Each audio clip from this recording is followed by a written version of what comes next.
podcast is intended for mature audiences.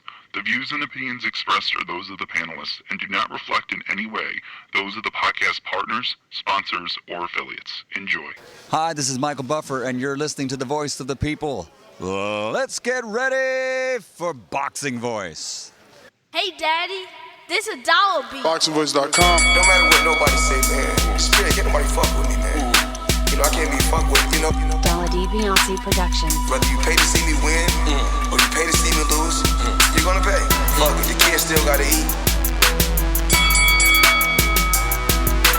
I don't have to watch, you know, any footage of a fighter. I mean, because I'm Floyd Mayweather, everybody gotta watch me. I knew eventually I was gonna have to fight Oscar. I feel like he was straight up and down, no special effects. BoxingVoice.com. How can Canelo have the biggest deal? Your deal is for $300 million, and I made $350 million just in one fight. And you're fighting on an app. BoxingVoice.com. I'm a king, okay? I eat a feast. Every time I eat a feast. And when I get up from the table, I don't give a fuck who get the leftovers. At the end of the day, follow my green print. Beyonce Productions. BoxingVoice.com.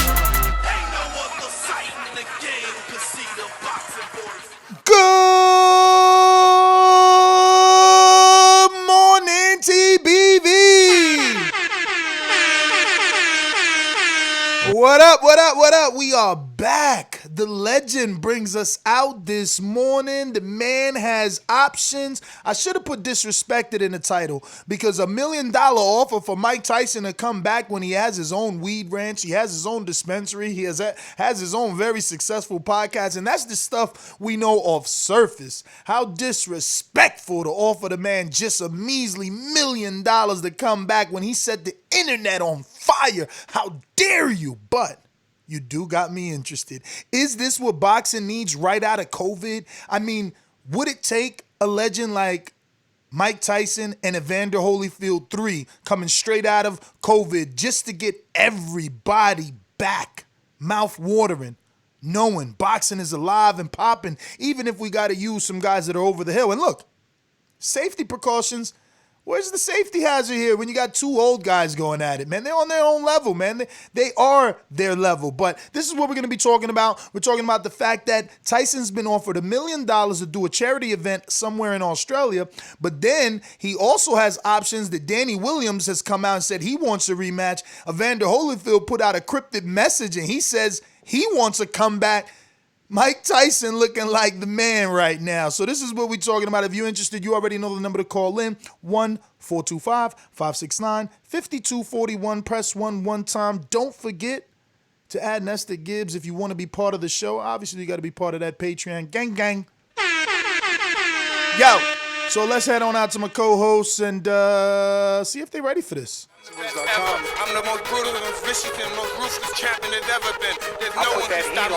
Lynch is a conqueror. No, I'm Alexander. He's no Alexander. I'm the best ever. There's never been anybody like me.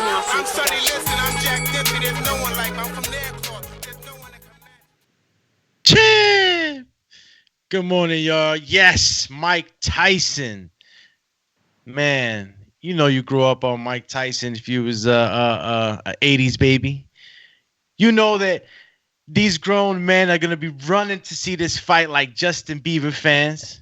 You know what I'm saying? This is going to be very good. So, I can't wait to get into it. If you are with us right now, get your cup of coffee ready. Get your tea ready across the pond if that's what you fancy. Marioski. It's me, Mario. Yo, It's me, Mario. I don't know what happened there. Yeah, what's going on, fellas?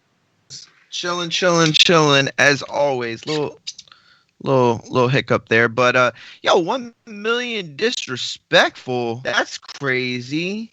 I guess we're gonna get crazy. I guess that's cool. We could do that, but yeah, I think that's a fine offer for a 50, 60-year-old man coming back. Listen, I wouldn't pay Bulls tickets prices to see Jordan hoop it up right now. So I'm not paying a crazy amount of money to see Tyson, but I do want to see him. So there is that. There is that general interest peaked. I'm just not paying top dollar. But let's chop it up. I mean, I don't really know what you mean about not paying top dollar. It's gonna be a pay-per-view. If they're intelligent, this is a pay-per-view. But if $1 million isn't disrespectful to you, then this can possibly land on a premium network, a Showtime, maybe a Fox. Because if all you think Tyson is going to be happy with to come out of retirement at 53 is a measly $1 million, then, well, yeah, any network could put this on. But I think it's a lot bigger than that. I think if you tap in and you get Evander Holyfield involved, you keep it exhibition first and foremost. I'm not asking these guys to compete at the highest level. Definitely asking them to do some sort of exhibition. I was at the WBC convention and, they recommended that guys over 50 maybe go and put the, headgear back on if they still want to compete just because of the dangers.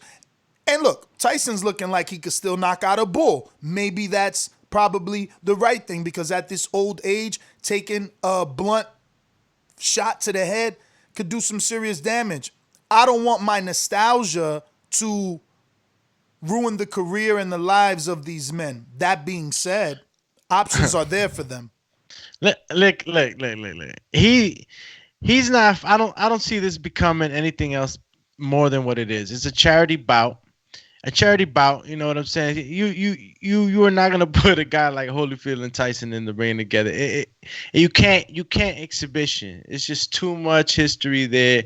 They're gonna get at each other, just like anybody else, any other boxer that's in there. That you're gonna start getting competitive. That's why they offered up these guys from UK, right? Or I don't know exactly where they're from, but they're rugby players, and Australia, from Australia, and. It's like a celebrity match, charity match. You ever seen Shaq and De La Hoya? Was it De La Hoya and Shaq that boxed, or was it someone? Yes. So that's a charity match. You know what I'm saying?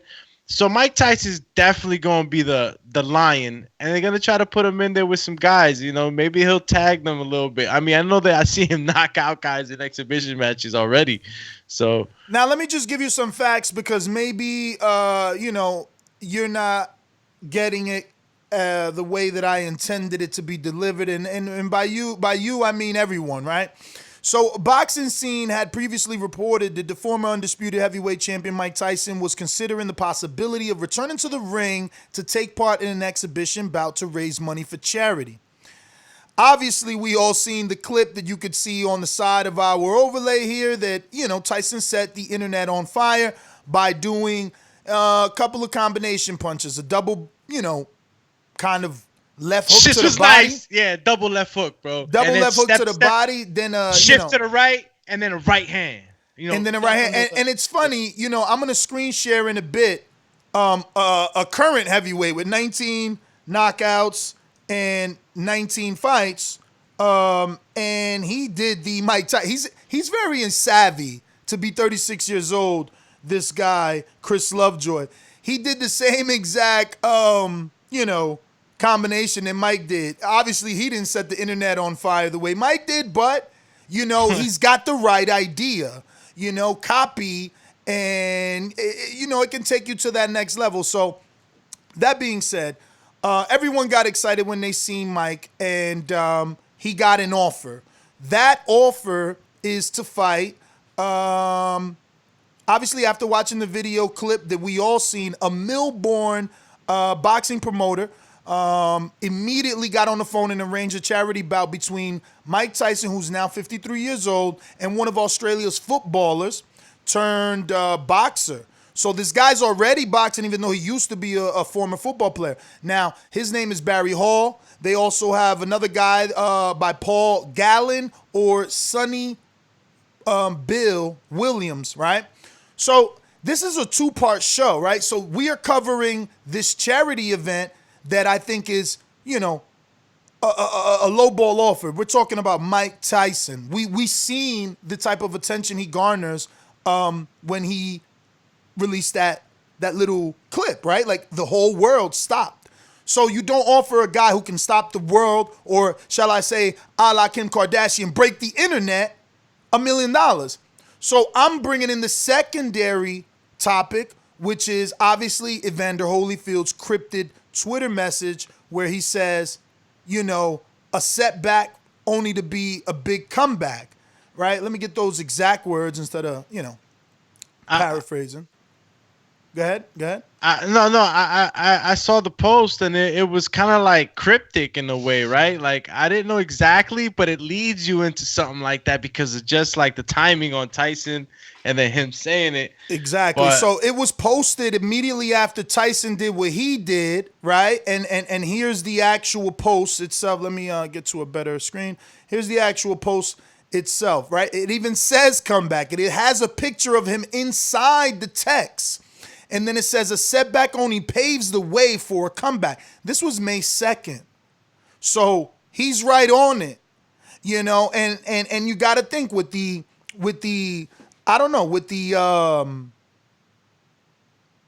history of the two, I think you can really sell an Evander Holyfield Mike Tyson 3 fight, especially right now that we need the attention of every casual fan. Imagine putting Mike Tyson and Evander Holyfield as the main event, and then stacking the card a la Don King as a boxing backs kind of date. I mean, it's that, bro. I fear that something like that would turn into just a fight. So it would they would have to get paid more than just $1 million, because Holyfield and Tyson, $1 million ain't enough.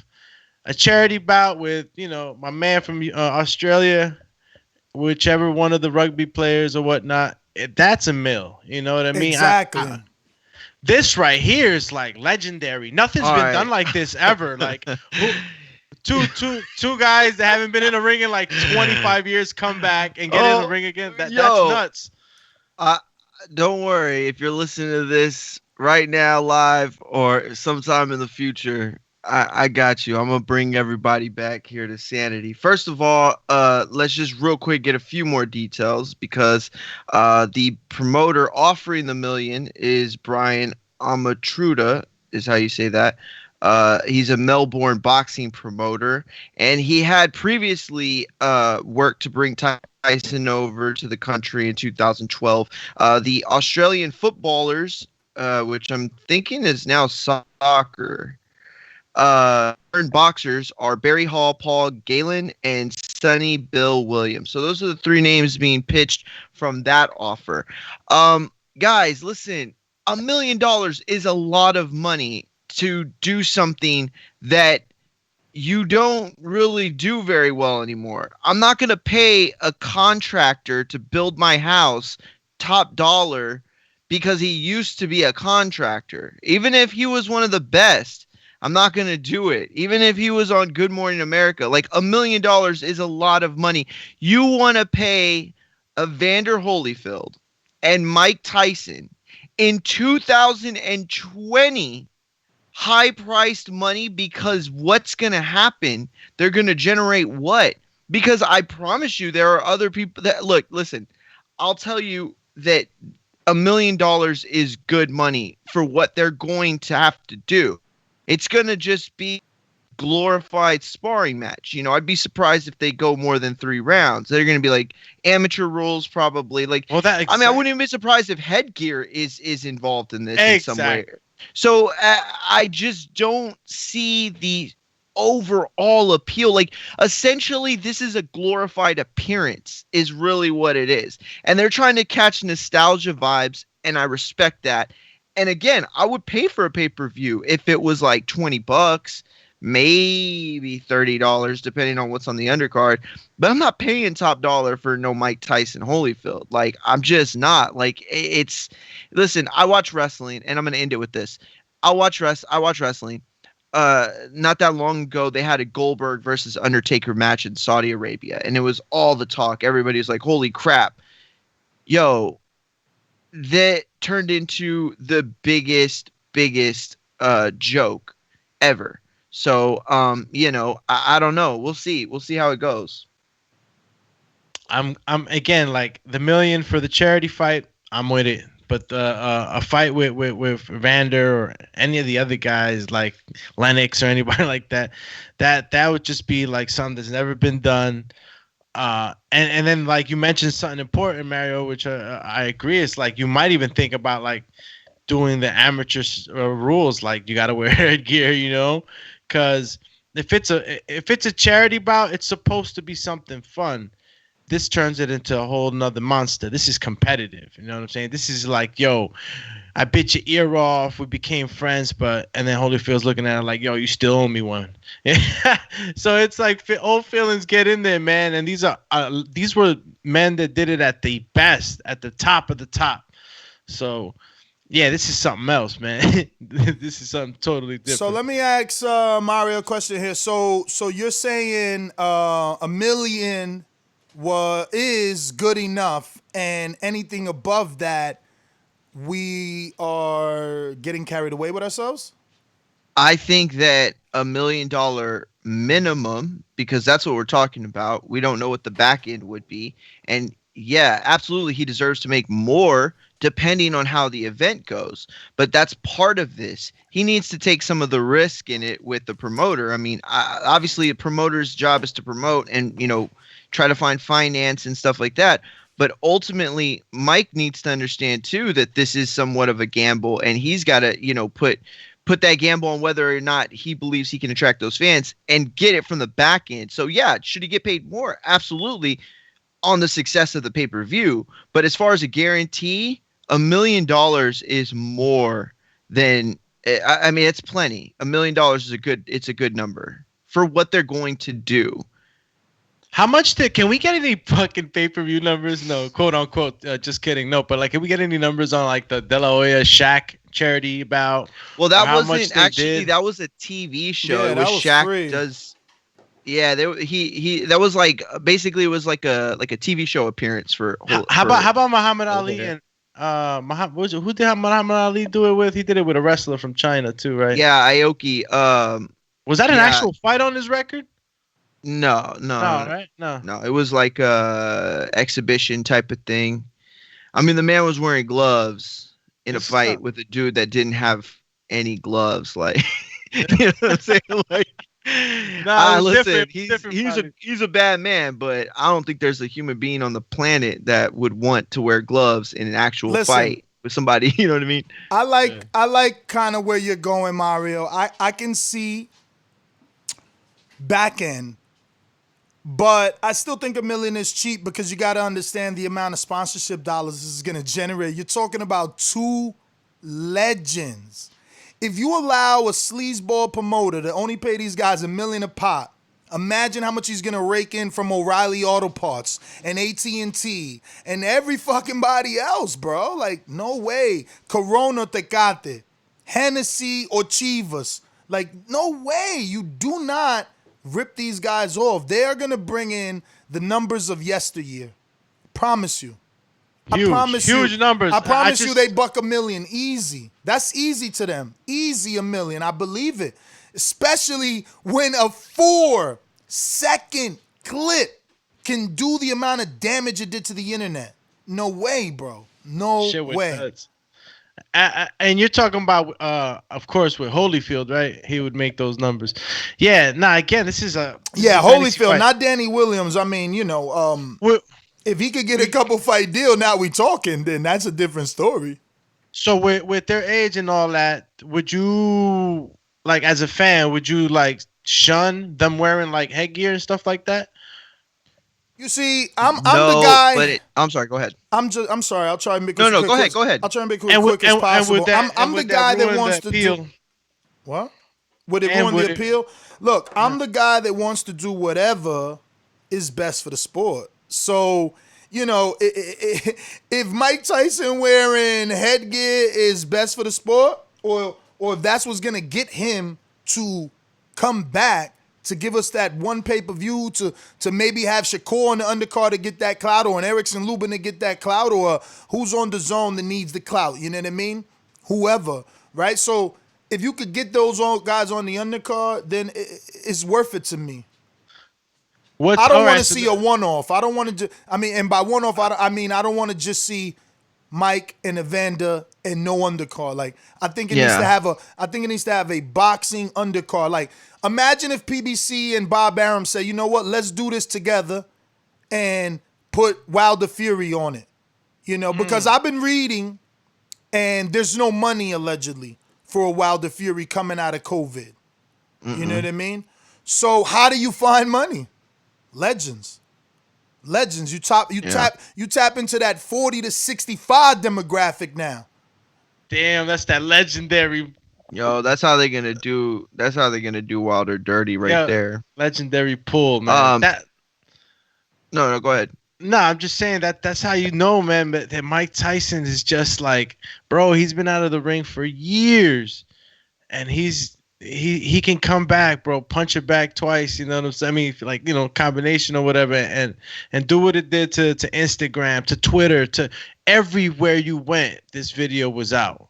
It was a top choice. Yo, so you it's just like, sparked something. I know this Shinobi style, but it's just to add more conversation. Like, yo, Floyd came back and got like 10 million versus 10 shoe. Here goes Mario telling the legend and fucking Mike he only deserves $1 million back. Yeah, but yo, you're talking about Floyd Mayweather, who had prior fought before that, like a year and a half before that. So it was still like a boxing match. And by the way, like, that was in a different country. Like, he got paid from people that pay people to fight. You know what I mean? Like, Floyd's fought in front of that, what's that, Russian gulag, whatever guy, like, before.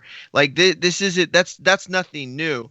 All I'm saying is that to put on an event that at the end of the day has to pay it for itself, like, I think that $1 million guarantee is good. Everything on the back end, you know, if it's a successful fight, then he should get paid. Yeah, absolutely. He deserves more. Yo, I'm about to steal somebody's idea and look smart and give him a shout out later. Mike Tyson versus John Fury. Are you crazy, man? ESPN picks it up, does it in the UK. Tyson Fury's in the corner for his dad. You keep building the Fury fame. Don't shout out that name. That's a terrible idea. Carlito, I like your idea, Carlito. They don't know. John Fury will sell the shit out that press conference. You guys are sleeping on John Fury. You have not seen a John Fury interview, parece. Well, then make it Angel Garcia for all I care. Like, what are you talking about? If it's just about who can sell the fight, but yo, that man's gonna get beat in that ring. Bro, yo, how old is John Fury? He's younger than Tyson. He's a fighting man. Let me tell you, I'm a fighting man. They make negative money in that fight because after what Tyson does to John Fury, all the lawsuits from all the parents whose kids had to watch that man get beat, yo, it's not worth it, bro. It's not worth it. I don't know, man. I like it, Carlito. They don't see the vision, champ. I see your vision. Jeff says Tyson versus Danny Williams 2 revenge. I don't even care for Danny Williams. I'm gonna be honest. I watched that fight as a kid, but Danny never was popping. He was never big enough, famous enough like that. That's not a rematch you need to avenge. Like, you know, who are ya? That's like Danny. Like, he's not, when you think of old school heavyweights or legends, like, his name's not mentioned. So, you know, Evander, you know, Big George, you get Big George in there, like, you know what I'm saying? How old is George now? Like 80 or 60? Man, fudge. He like gotta be like 60 something. 71 years of age. He was born January 10th, 1949. Bro, my man looked good. My man looked good. You know who else looked good? He does, bro. He looks so good. I was watching a Wesley Snipes movie from 2017, you know, post Wesley IRS and shit. And I'm like, damn, my man looked like he still Blade, bro. Yo, some people just age very, very well. Yeah, man, but Dazn could pick this up. I just want to be clear. This isn't a fantasy show to me. I think there's legitimate financial gain in business in this fight. You know, a app service like Dazn could really, really, use a big time fight like this to gain subscribers. Imagine all the American subscribers that these two legends could bring. I mean, I don't want anyone to sleep on this. You know, marketing, there's always budgets for marketing. And if this exceeds your marketing budget, remember that there is money to be made on the back end. Like, they will sell pay-per-views. They will get subscriptions. They're pitching it as an exhibition, but going back to like Holyfield and Tyson facing each other, do you think that these two guys still have it in them to say, hey, I want to fight this guy? Like, if, you know, they were living back in that time where, you know, they were full of energy and, you know, they were in their prime or whatnot. Do you think that they still got it to come out? Bro, I'm much less worried about that. I'm real quick, because I'm not gonna take long, because this is going back to what Doobie was saying, and I wanted to talk about that earlier. No, that doesn't happen. I've seen them together since. They get along really well. They seem super friendly. I think Mike has let go of a lot of the negative energy, you know, and that had built up in his life, you know, with you know, I mean, he suffered from a lot. He was abused, like. I mean, he saw drugs, he saw gangs, you know, violence firsthand. So there's like a lot that went into his life that created, you know, I don't even want to call it a persona. It's not a persona. That was him. It was genuinely him. I think he's better off these days, and I don't think that would happen. I was talking more about the fighting. I agree with you. I think that, you know, his upbringing created that ferociousness, and if you're not in that part of your life anymore, it's going to be hard to bring that animal out. But you know, if you're a fighter, you're a fighter at heart. You know, if you played ball, it don't matter how old you are, you still go shoot the hoops. As you get older, don't matter how old you are, you still want to go into the gym and you know, Doomy knows. I spar like a dude that was 46 or older, and he was still an active pro. Like, some people just don't want to give up. And I don't think it's our position. Like, every other athlete gets to continue to do what they love to do into their old age. You know, you could play golf forever, and yeah, it's not a contact sport, but I think that precautions could be made for a Masters League. You know, amateurs has the Masters League.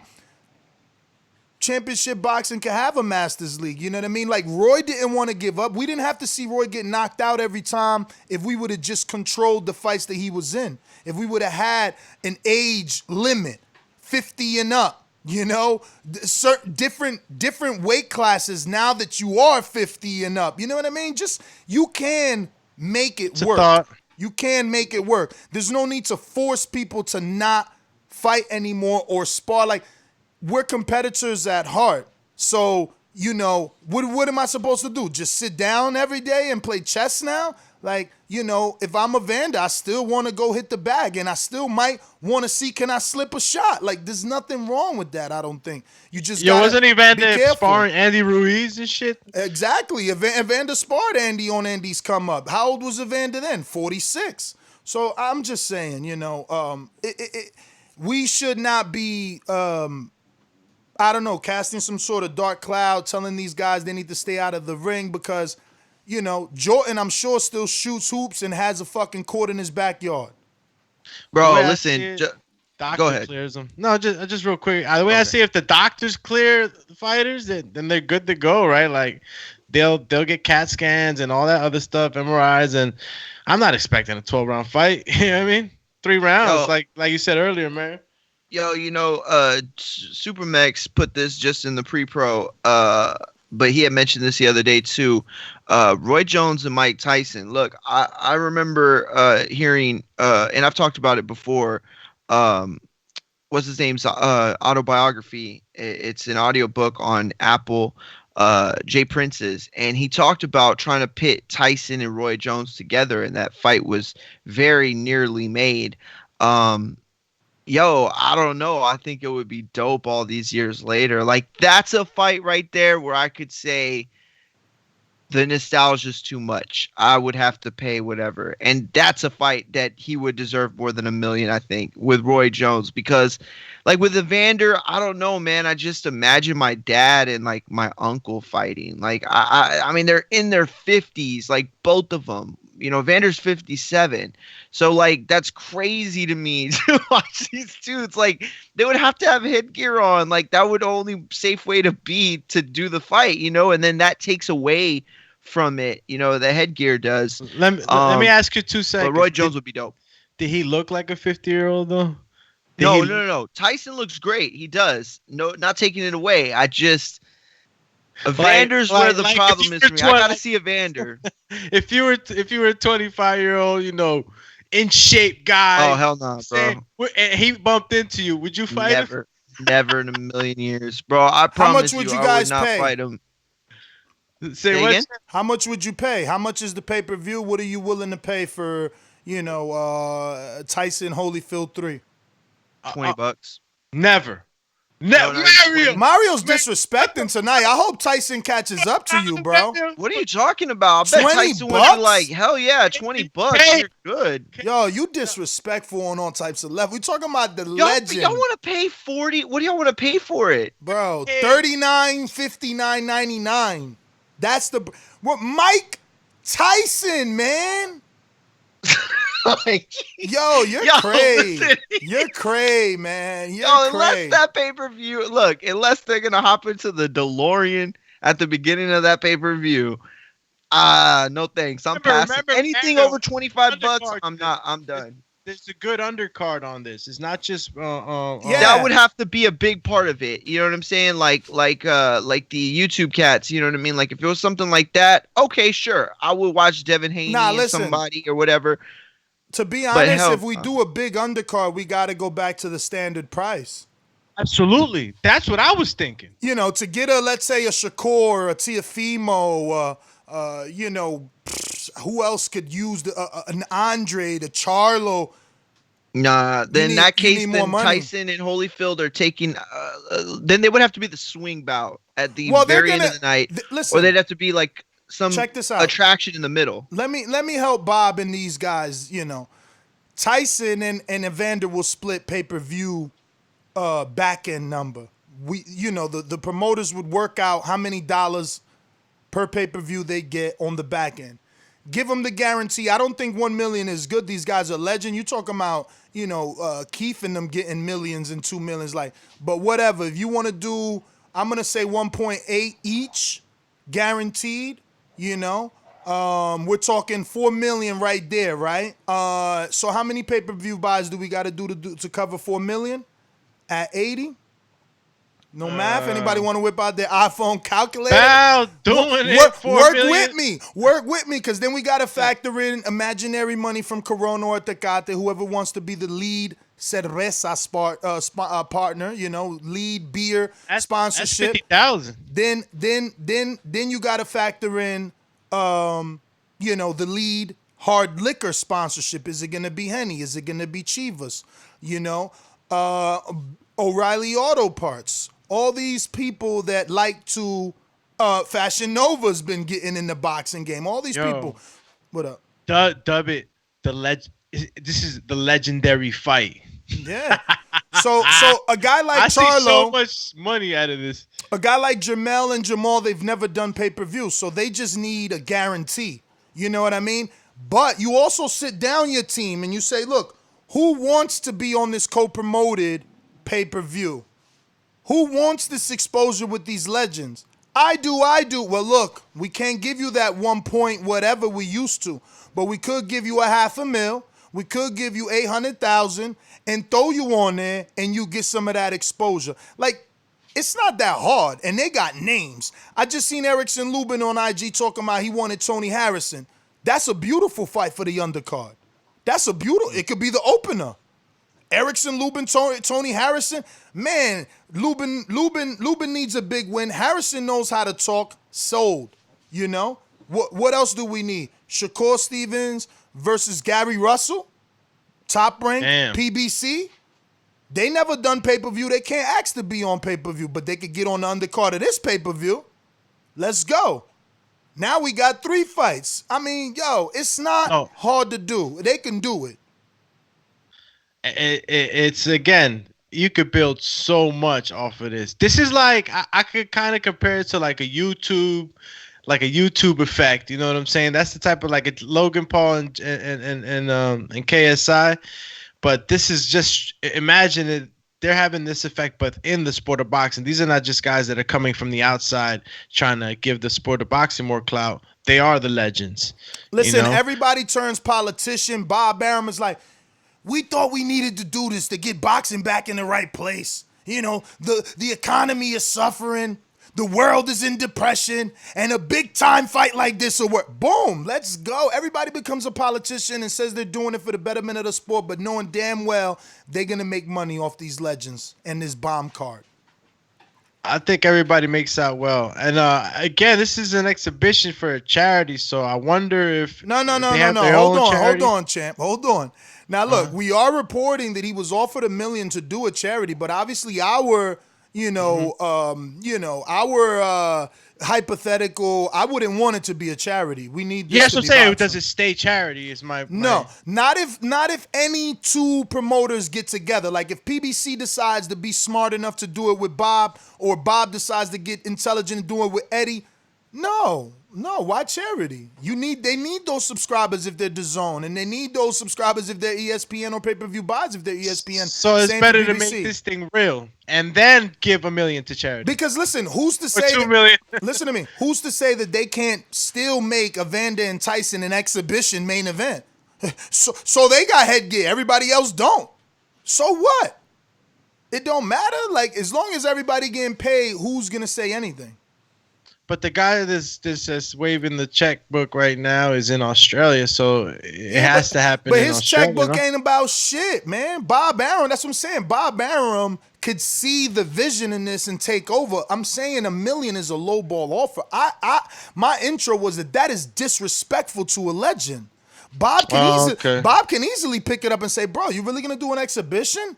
Do you need $1 million? Of course not, Bob. Well, I could get you this. We can do this. I am the guy that promoted Evel Knievel. You know what I'm saying? Like, come on. Tyson got options. I love Ness's take on this. I do. I think it's so entertaining. But, bro, we're talking not realistic, about I know. a 53-year-old fighter getting a real fight from Bob Arum. That's what we're talking about, right? Bro, like, promoters, that's crazy. Promoters promote. That's crazy. Promoters promote. Are you gonna be Bob and watch this pass you by? I think getting two YouTubers on my card is a lot crazier. Exactly. And let me tell you, this is the generation. Go ahead. I'm just saying, this is the generation where we have seen things outside the box. So to think that this is too taboo when these two men are legends in boxing, this is just right. This is, like I said in my intro, exactly what we need off of COVID. This brings the big bang back to boxing. Listen, it's not that oh man, I forgot the word you used. Listen, I am not against it. I just, these guys are at an age where they could go in there and just rip their fucking quad in half, like just by pivoting. You know what I mean? Like these guys are at an age where anything could go wrong with their body at any minute. Yo, I just can't imagine. So where you put it on the rounds? You put it at 4 rounds? Yeah, max? About 4. I think maybe 6. If it happens in 2021 and Tyson can take it serious, I think like a 6 to 8 rounder is possible. But listen to me. I think right now anything over 4 would be a stretch. We're so nostalgic. If they do a 4 to 6 rounder, we won't care. We're gonna be more entertained by the buildup. Watching Tyson and Evander get back into shape. The story. Care. You're cold-hearted, like they said in the chat. No. I said I wouldn't care. I wouldn't care if it was a 4-round fight. I would still watch it. That's what I'm saying. A 4 or 6 rounder, still leave them as the main event. And just tease it, make everybody wait. Between every fight, you showing clips of these guys working out and how they're in phenomenal shape. And I can't believe how good Tyson looks. What do you think, Kenny Bellis? And what is this? Skip? Yeah. Kenny's like, man, come on. We know what this is. This is a circus, but it's working. It's working. Anyway, that's what I would hope, that it does work. I'm optimistic, man. We need something. We need something to bring them back, and I think this is a godsend. And this could be done like no problem, like in a crowdless set. This is like, whoa, you taking it there?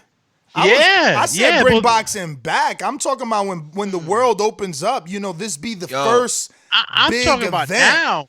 my whole dream is right now while this is going on. This is great. Yeah, but Yo, do real you quick, maximize? Supermex just texted to the pre-pro, and man, such a great point. Where the hell are you then, Joseph? Come on with these great points. Seriously, bro. He said Chavez and Morales just sold out an arena with headgear. They did. Exactly. They sold out an arena with headgear. And Chavez and the other dude. Chavez. Listen, Chavez just fought Arce and did the same thing with headgear. I know. Oh, yeah. Damn, that's a great one. I forgot all about that one, Bro, too. and someone else, an American dude, did an exhibition. I think if we Google Canastota in the last 3 years, there was an exhibition in the New York City Hall of Fame, or Canastota Hall of Fame. You know what I mean? Like, this happens, bro. This happens. We need to get it together and capitalize. I got Brandon in Cincinnati saying $25 is his limit. See, but you're not thinking of the Shakur Gary on the undercard. You know, if we get another co-promoted, right? Because it's less risk, guys. If Bob sits down and says, "Look, Al, we did good the last time. What could we put on the undercard of this Holyfield Tyson? What do you guys like? Well, let's do Gary Russell and Shakur. All right, because for Al, that's not risk. For Al, he's got the more experienced fighter, seasoned, and for Bob, there is risk, but there's a lot of reward. Unification.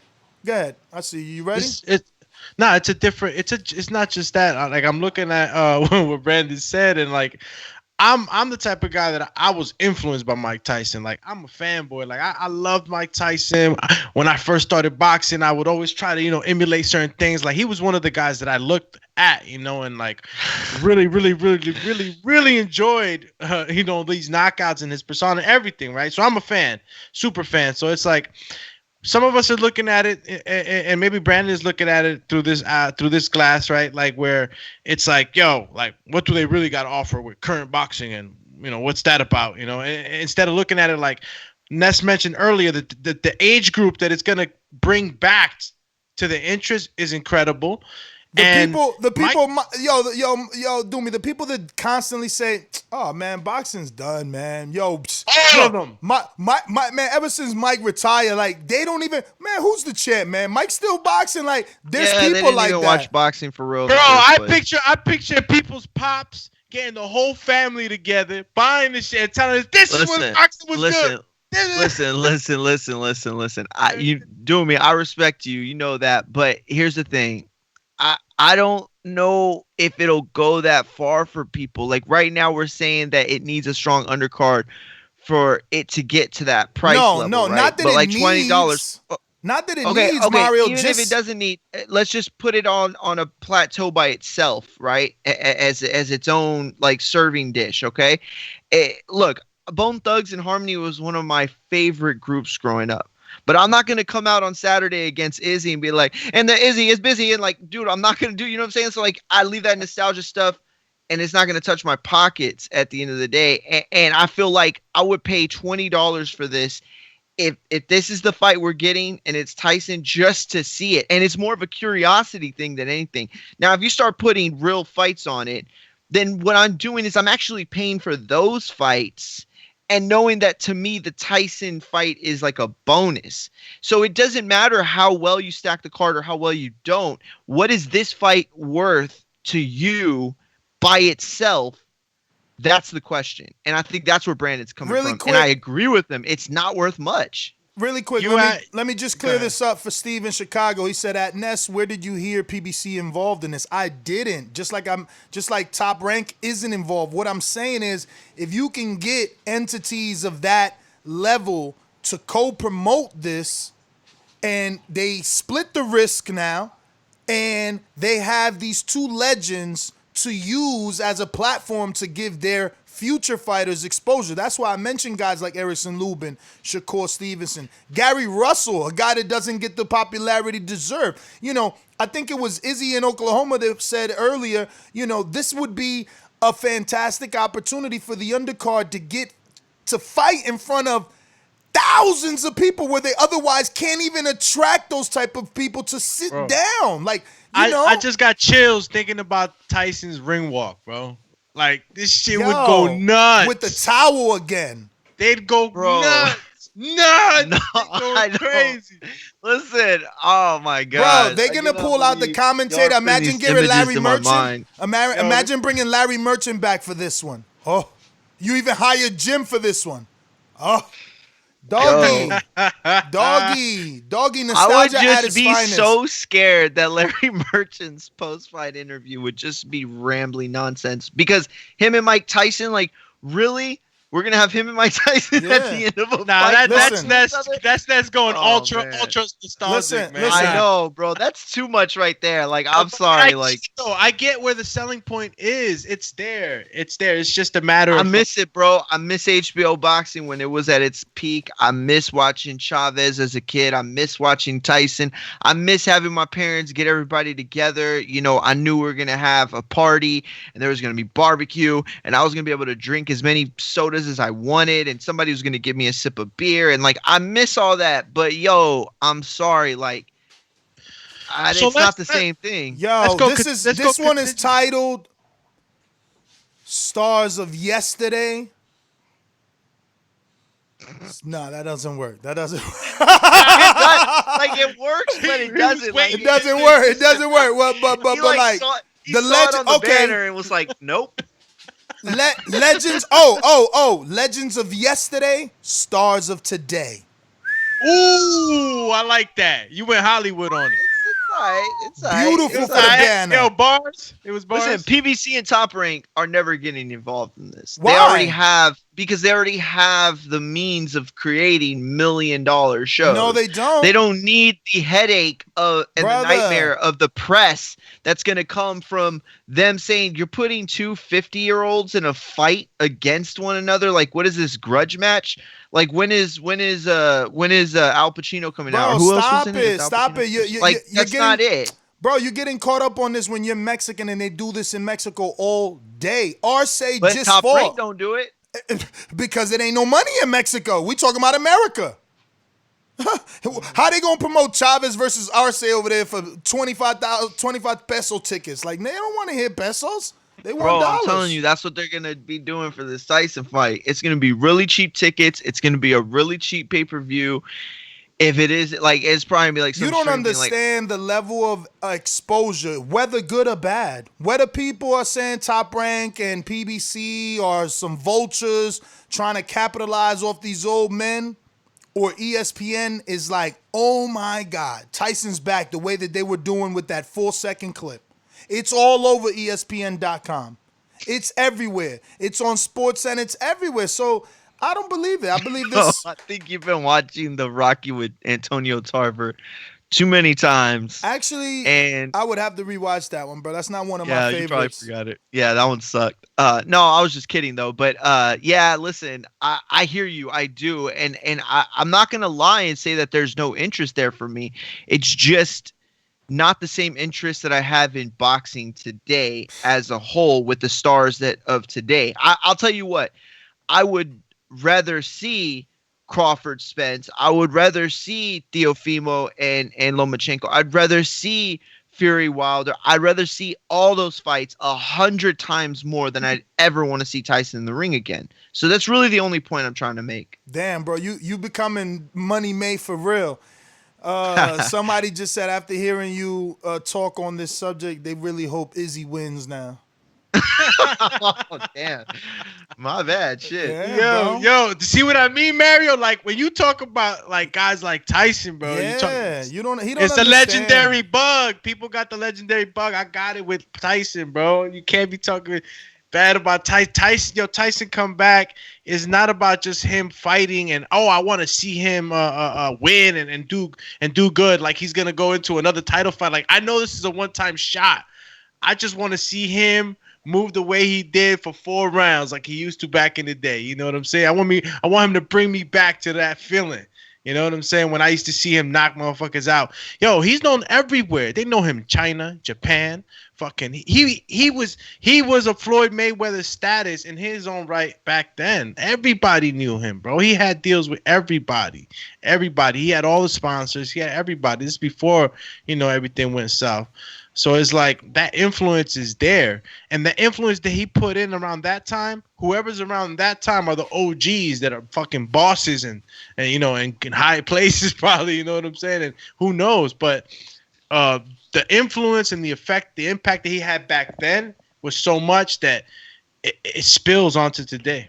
You're absolutely right. And that's why he has a successful podcast. And that's why he has a lot of people lining up to do things with him outside or in business. You know, there's a lot of partnerships that he's taken on and had offers for different things. And, you know, he has his own cartoon and podcast. And like, there's all this stuff. You know, and I watched the cartoon. It's funny. I listened to the podcast. It's good. I've seen him act. I've seen him do all that stuff. You know what I mean? He draws people in. He's got this charm, this magnetic charm that you just can't help but like be mesmerized by, right? But at the end of the day, again, the boxing part of it is what just throws me for a loop. And mostly just because I don't know what it would look like. Again, a wrestling fan, I saw Goldberg and Undertaker, which would have been a huge match in the early 2000s, you know, late 90s, early 2000s. And it ended up being a shit show in front of all these people in Saudi. And it was just the worst thing you'd ever seen. And at the end, you just wish that you could go back in time and try to convince neither of them to do it. I don't know. I mean, that might be spillover into this. Like, yo, I wouldn't want to see Tyson or Holyfield or either of them together end up in that kind of situation. But I think it's possible. Yeah, and you know, I was trying to jump in and Shinobi out earlier, but I didn't. You know, going into like, let's go contingency plan. Let's just say this stays strictly exhibition, light, nothing super competitive like a Holyfield Tyson. Besides these guys in Australia, which I'm really not too familiar with, you said it was soccer guys. It wasn't rugby guys. Yeah, they called them footballers, so they must have been soccer guys. Okay. Former footballers turned boxers. They're boxers now. They're boxers now. Okay, so these are like what, amateur boxers, or they're just boxing because they want to, you know, prepare for an exhibition. So I just hit up two network execs to see if they have time to jump on a live real quick and just give their take from a network perspective. You know, imagine they have time. And we can ask them, is this something that does strike their interest from a network boxing program perspective? You know, or are they going to shoot it down like, hell no, man, too much, you know, safety issues, you know. Or, that'll be cool. Yeah. But, yeah, so anyway, the guys that they mentioned, who else? Because like I don't know those guys. Who else could Mike Tyson box in an exhibition? Some like not crazy, like, you know, Holyfield Tyson, and you know, still make it something like that we would still want to watch. You know what I mean? That we would be still very excited for. Not as excited as Holyfield, obviously, but you know, some that's still fun to watch. Like who's out there? What, a wrestler? Can we go and get like a football player, like one of our American football players? Is there anybody out there besides these guys in Australia, you know? That's a good question. Because this is not like the offer. This is an offer, right? An offer. Yeah, it's definitely one offer that'll probably fuel other offers to come. So I don't know, man. I don't know. That's a good question. I wish I would have put some thought into it before, and I'm pretty sure there's somebody out there that's just the perfect name, but I just can't think of it right now. And I was football player. I was thinking COVID times too, Mario. I was, you know, I wanted this to happen like around now where everybody's indoors. I wasn't expecting a crowd either. Ness wanted it to be like, you know, after COVID. Right, Ness? Well, the article definitely said that, was thinking after COVID. So yeah, the article was saying that it would be after COVID because the promoter said that they could fill up a 10,000 arena. He even went as far as saying that he thinks that they could do it in a 30,000 seat arena in Australia. So, yeah, I think they would have to wait till after COVID. This is a fight where they would need to generate as much as they can from every place they can, so that everybody makes their money. Stop acting like sponsorships ain't gonna be there for this. I'm not saying that. I'm saying that attendance needs to be there for this too. I'm saying that this fight, I don't think can happen on without an audience. You know what I mean? Unless it's given like this big network deal, which will never happen in a million years. I just don't see NBC or ABC or any of these guys stepping up to the plate. The only way I could ever see HBO or Showtime doing it is if they did it in like a docu style, where it was like they showed the build up as a documentary and then the fight was kind of just pieced together. Because like y'all got to think about it, like if we do, let's say 4 rounds, I mean, how much of that 4 rounds is actually going to be, worthwhile or exciting? But if you cut it up, into a movie style where you could play the greatest hits back and forth, and you could paint your own narrative. So that's the only way I'd see HBO and Showtime doing it. But there's no American company, no American television network that would put this on, and that would be what you would need in terms of commercials to do it without fans. So you have to have fans. You have to. Yes, George Foster says Tyson's versus the winner of the Mountain and Eddie Hall. That would be hilarious. To see fights that's that. That's a good fight. Crazy. That's a good fight, yo. Mountain is huge. Bro, Holy fucking I do moly. not want to see Tyson in the ring with the dude who's 6'9", almost 400 pounds. They can't fight. Just don't. They can't fight. I watched this fight and he sucks. He's not very good, but he's a big man. He jabs. Man said he's not very good. Bro, hey, Doomy, he jabs and turns his head. He be like, and keep walking forward. Like, sometimes he don't even jab. He just uses the hand as a man, bro. Joust. Bro. Tyson will go right under that old school style, and then it's just like body shot or uppercut. Your man Thor Bronson is gone somewhere, bro. He's like sleepy time. Stop it, bro. Listen, oh my god. Listen, there's bro. a reason. I can't even believe. Listen, there's a reason. There's a reason that MMA always used to pick like the old washed up fighters, bro, and still barely could win if that. You know what I mean? Like, bro, it's totally different to box. My man, I watched your man do 2 rounds, and he looked like me. I don't work out as hard as him, so it's okay for me to spar and throw myself on the floor exhausted. I'm fucking 40. My man's a bodybuilder, Mr. Super Strongman, on the floor like a crybaby trying to breathe after 2 rounds of sparring with a midget. Excuse my language. With a little people. Come on, bruh. You kidding me? Yeah. I would jab the shit out of Charles Bronson. What's his that guy name? was actually like 6'1", but he was made to look little next to Thor. Look little. Yep. Yo, bro, Thor better watch it getting into this boxing shit, bro. That's celebrity. See, that's like another little celebrity. God knows how many people are going to turn into that, Mario. Millions. Yeah. They tuning in, especially if Tyson rips him. Tyson's crossed over. You see when he was showing that MMA dude how to fight. Everybody went crazy. Oh, yeah. That was dope. Everybody went crazy. Listen, Tyson is that dude, man. Listen. As Hafthor if he buying a pay-per-view.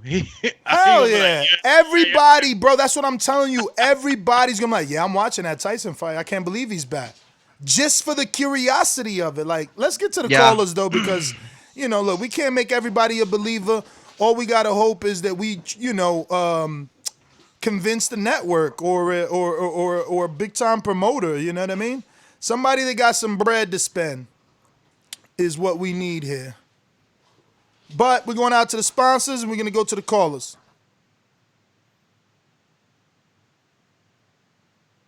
Remember to rate us 5 stars on iTunes.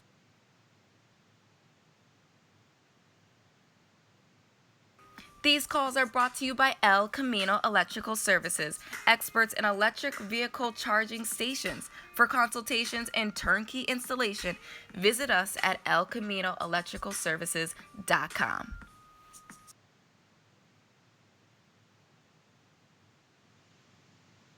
Izzy, Oklahoma, talk to me. Hey, good morning. Can y'all hear me? Yes, sir. Loud and clear. Loud and clear. Good. I got a new Bluetooth. That's a good one, so I'm hoping y'all can hear me. I got this for Saturday. I'm getting up, geared up. Now, as you mentioned it, I think Doomy's made mention of it too, man. This is a great opportunity to set up a good card, like for boxing fans. Like, got guys who aren't going to put thousands of butts in the seats otherwise, but could get their name out there. And I see it going to Dazn. I put it in the chat. I think Eddie Hearn got a little bit of a, I'll just say he got a little excited when he heard about this. I don't know about Top Rank or PBC, but anyway, I'll let the other callers take it. Have a good day. Izzy, man, good call. Obviously, happy to hear you agree with the plan, you know. It's always about getting boxing the exposure that it needs. Going out to Detroit. Red belt, black belt, WO and green. I'm king. Undisputed GOAT, TBE. And you can catch the news first on TBV. Voice of the people now let me speak. Scientists of the sweet, BOXING. Yo, TBV, what's good? What up, Stainless? Yo, I ain't gonna lie, man. I'm on my JT today. I just got up, so I ain't really heard all the show. But I did hear they talking about Tyson fighting. What's going on with that? Tyson has been offered $1 million for a exhibition in most likely Australia versus an Australian football player turned boxer. But we're thinking, why doesn't, you know, some of these big time promoters get in there, scoop this up, and turn it into Tyson Evander Holyfield, since Evander put out a cryptic message after he seen Tyson's spawn, you know, pad work. He says something like, you know, man, I have to find it, but something about like, you know, the setback only for the big comeback. Yeah, set up for the comeback. Yeah, setback only paves the way for a comeback. There and he you got go. like a nice little. Then he got like a picture of himself inside the words comeback. Like, so I mean, you know. That's not a bad idea, man. That boxing's definitely going to need something to kind of catapult it back into everybody's vision and view. So that also, I mean, mine is probably lamer than Evander, but I have seen Buster Douglas hitting the pads and shit too. And Tyson never got that, you know what I'm saying, that rematch. So that wouldn't be bad either. I'm starting to bring names out and bring people out. And like Izzy said, put some lesser known fighters and everything on that card, man. It could probably do pretty well. I mean, it's an exhibition. It's probably going to look like Bernard Hopkins, Roy Jones too. But, you know what I'm saying, I think it'd be good as far as, you know what I'm saying, just giving people something to watch and entertainment. But that's all I got. Yeah, Stain. I like that. Buster Douglas. Definitely would want to watch that. He ain't get that rematch. And what you saw Buster Douglas hitting pads on the internet?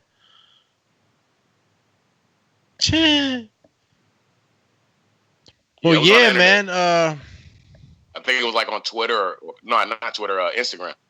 But it was just on Instagram. They were saying, it looked like he still got it. I mean, it's I mean, obviously they're gonna be older guys, so we're not gonna get that high level of competition we were getting from them in the 80s and maybe the early 90s. But just with name notoriety, and that was a big fight. That was Tyson's first loss. You know what I'm saying? And like I said, they both old now, but they both can get in there and do it.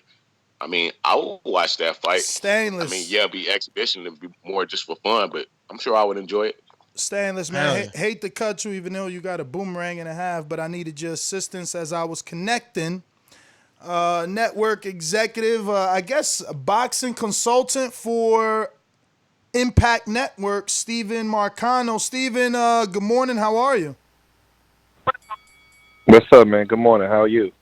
We're good, man. So obviously, a couple days ago, Mike Tyson put out a 4-second clip doing pad work, and you already know the internet went crazy. It felt like Kim Kardashian all over again. Since then, he's been offered $1 million for a comeback exhibition fight in Australia versus a Australian football player turned boxer.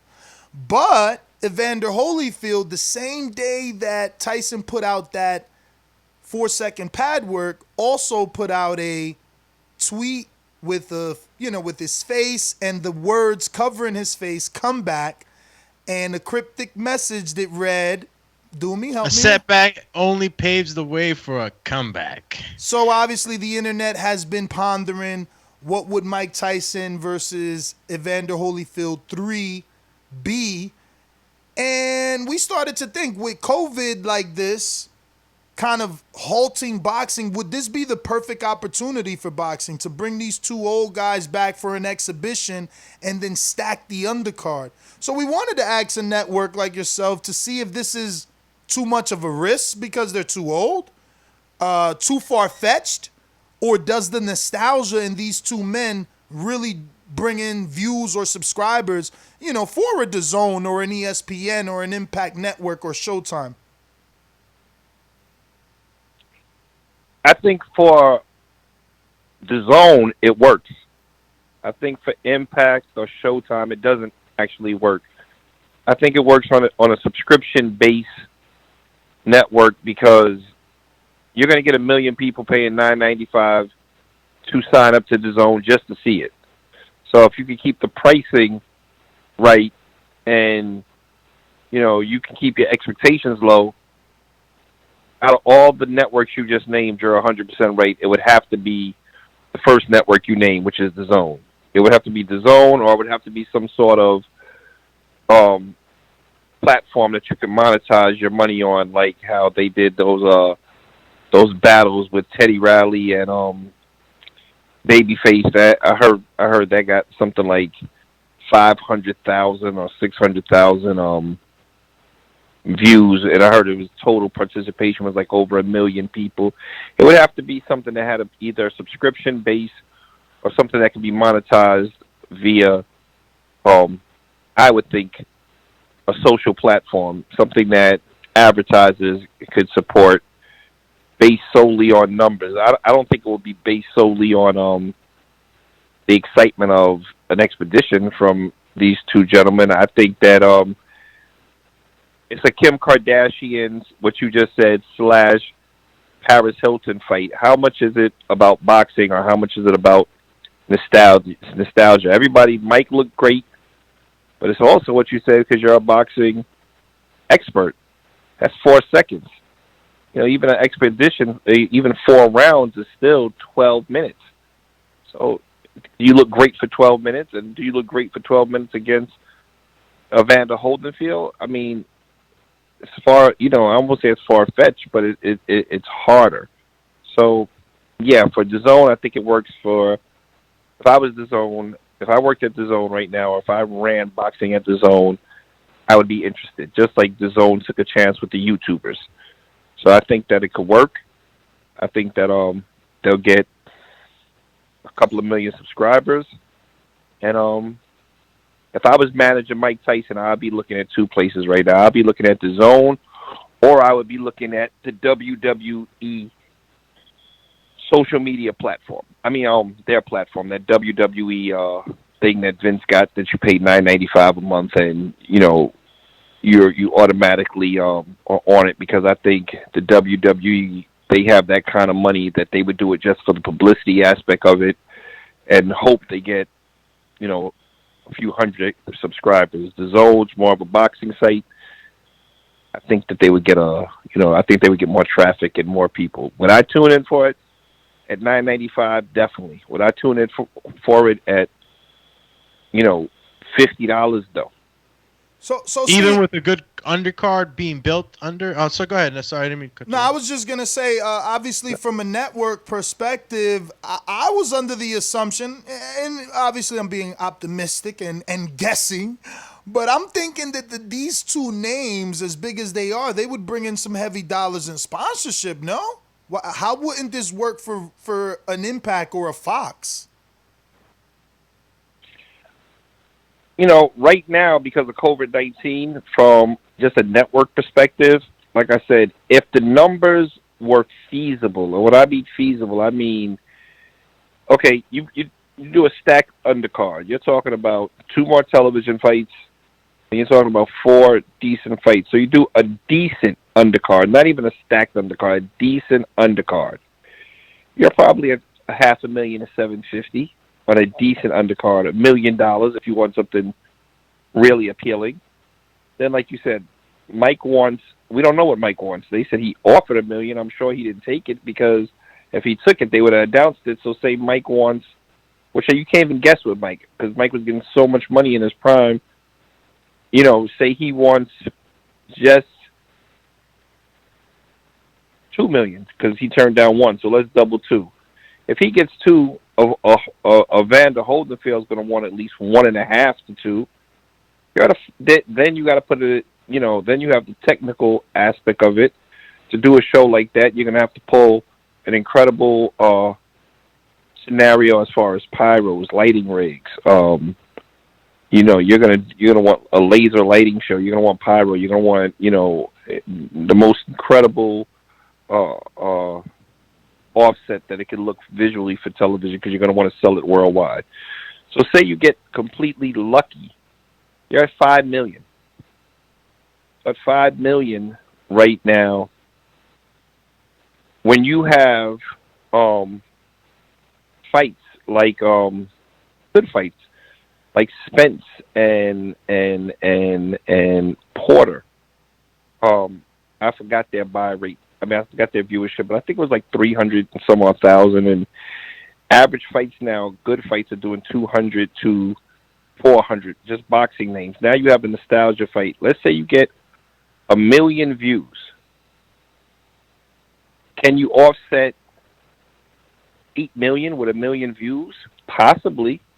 If it wasn't COVID-19, I think possibly you can get, one main sponsor for a couple of million, and then you can probably surround yourself and get $7-8 million worth of sponsors. I hate to interrupt, but our hypothetical was definitely post-COVID as the first fight back. We were being so optimistic that we said to kind of have less risk, let it be another co-broadcast or co-promoted. We even suggested pay-per-view, but we think now that works. We think these two names with a nice co-promoted undercard can be the first fight back that people will come out to because of these names. So now you get, fighters that wouldn't get that exposure on the undercard of Mike and Evander fighting in front of a sold-out arena post-COVID, the first fight back. Like, you and Dazn get together or Top Rank and PBC get together. Post-COVID. Post-COVID works. If you have a crowd, because I think you're talking about no crowd. If you have a crowd, you work. You definitely do work. If you have a crowd and you're in Vegas or you're wherever, it works. You're 100% right. With a crowd, your gate makes this doable. Depending solely on sponsors, $7 to $10 million, I don't believe becomes doable. With a gate, definitely doable. Because everybody's gonna go. It's an event. It's just an event. And if you have an exciting undercard, yes, you're right. But then with an event, all those numbers I just meant are gonna double and triple. But we would get involved in a major, and this is a big stretch for us because we do we do 6-figure cards, and we would have to do something special to push it to a 7-figure card. But on an 8-figure card, we would actually go with that fight as a network, even if it was a $10 million card total, if we had an audience. And I can commit to that right now. If it was an audience in the MGM Grand, I think we could gamble up to a $10 million budget. It's it's Alex here with you, Steve. It's hard. It's hard to make anything work right now because of that gate money being lost right now. We were being optimistic, like Ness said. Mm-hmm. But on the post COVID, after COVID. But let me just give you a detail because does anything change in the dynamics of things when this was supposed to be an exhibition bout to raise money for charity? Is there anything that changes in negotiating or anything that changes because of a charity? Nah, just take it off charity. Don't do a charity event. No. But even if you did.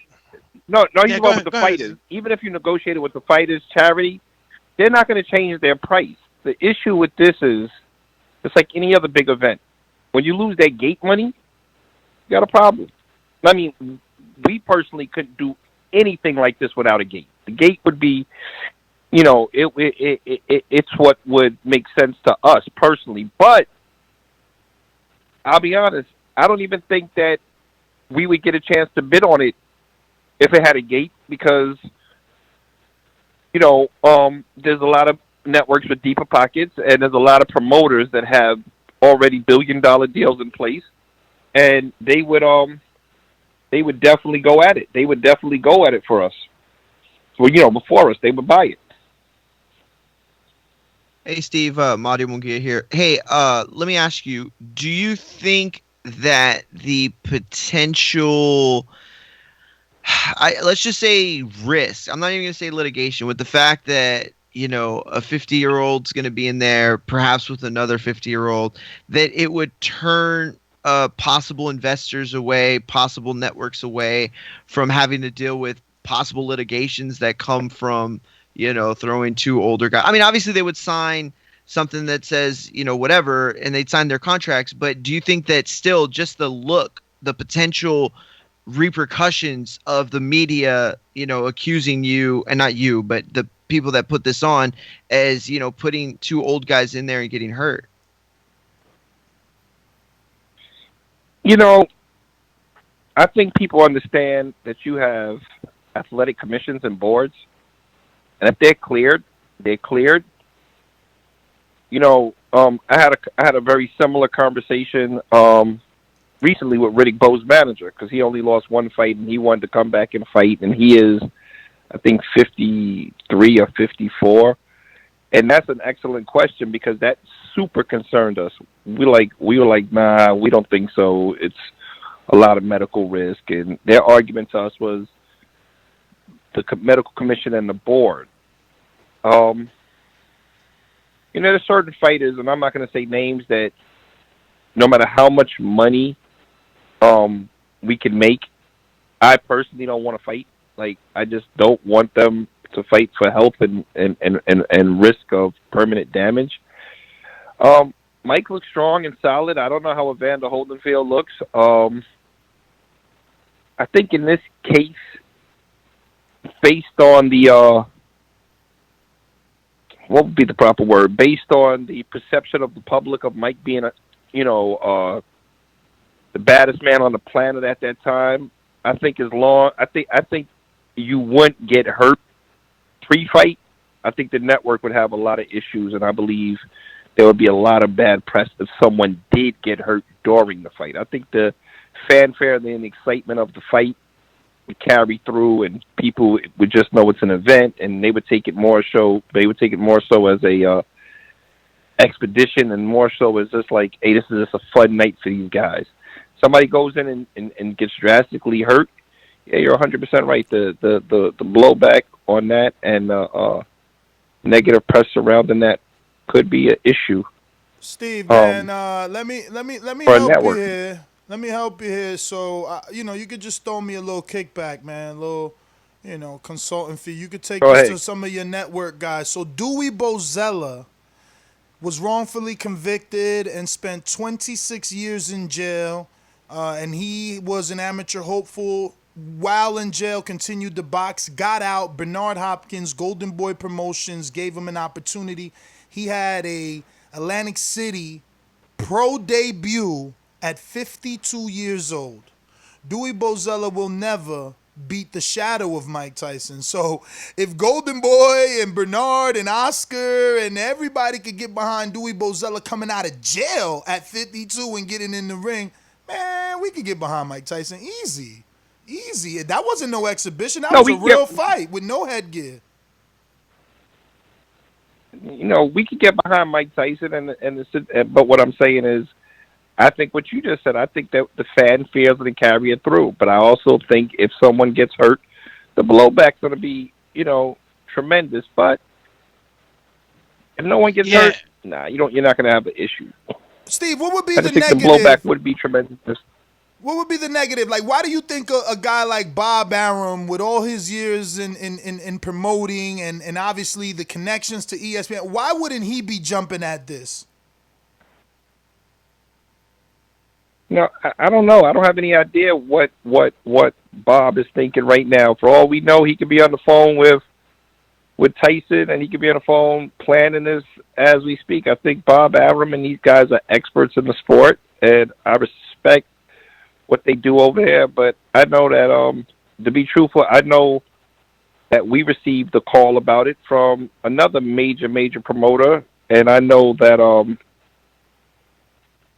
we basically just said, as I can only talk for what Impact did. Impact said that we would be interested if the numbers was right. No one got back to us with numbers. We would be interested in doing some sort of joint venture or partnership if the numbers was right on an expedition, not stacking an incredible undercard, just headgear, totally safe, 4-rounder, referees, medical, just as as something to bring a ton of awareness to the network, and it's something, like you said, for the fans right now that's stuck in the house.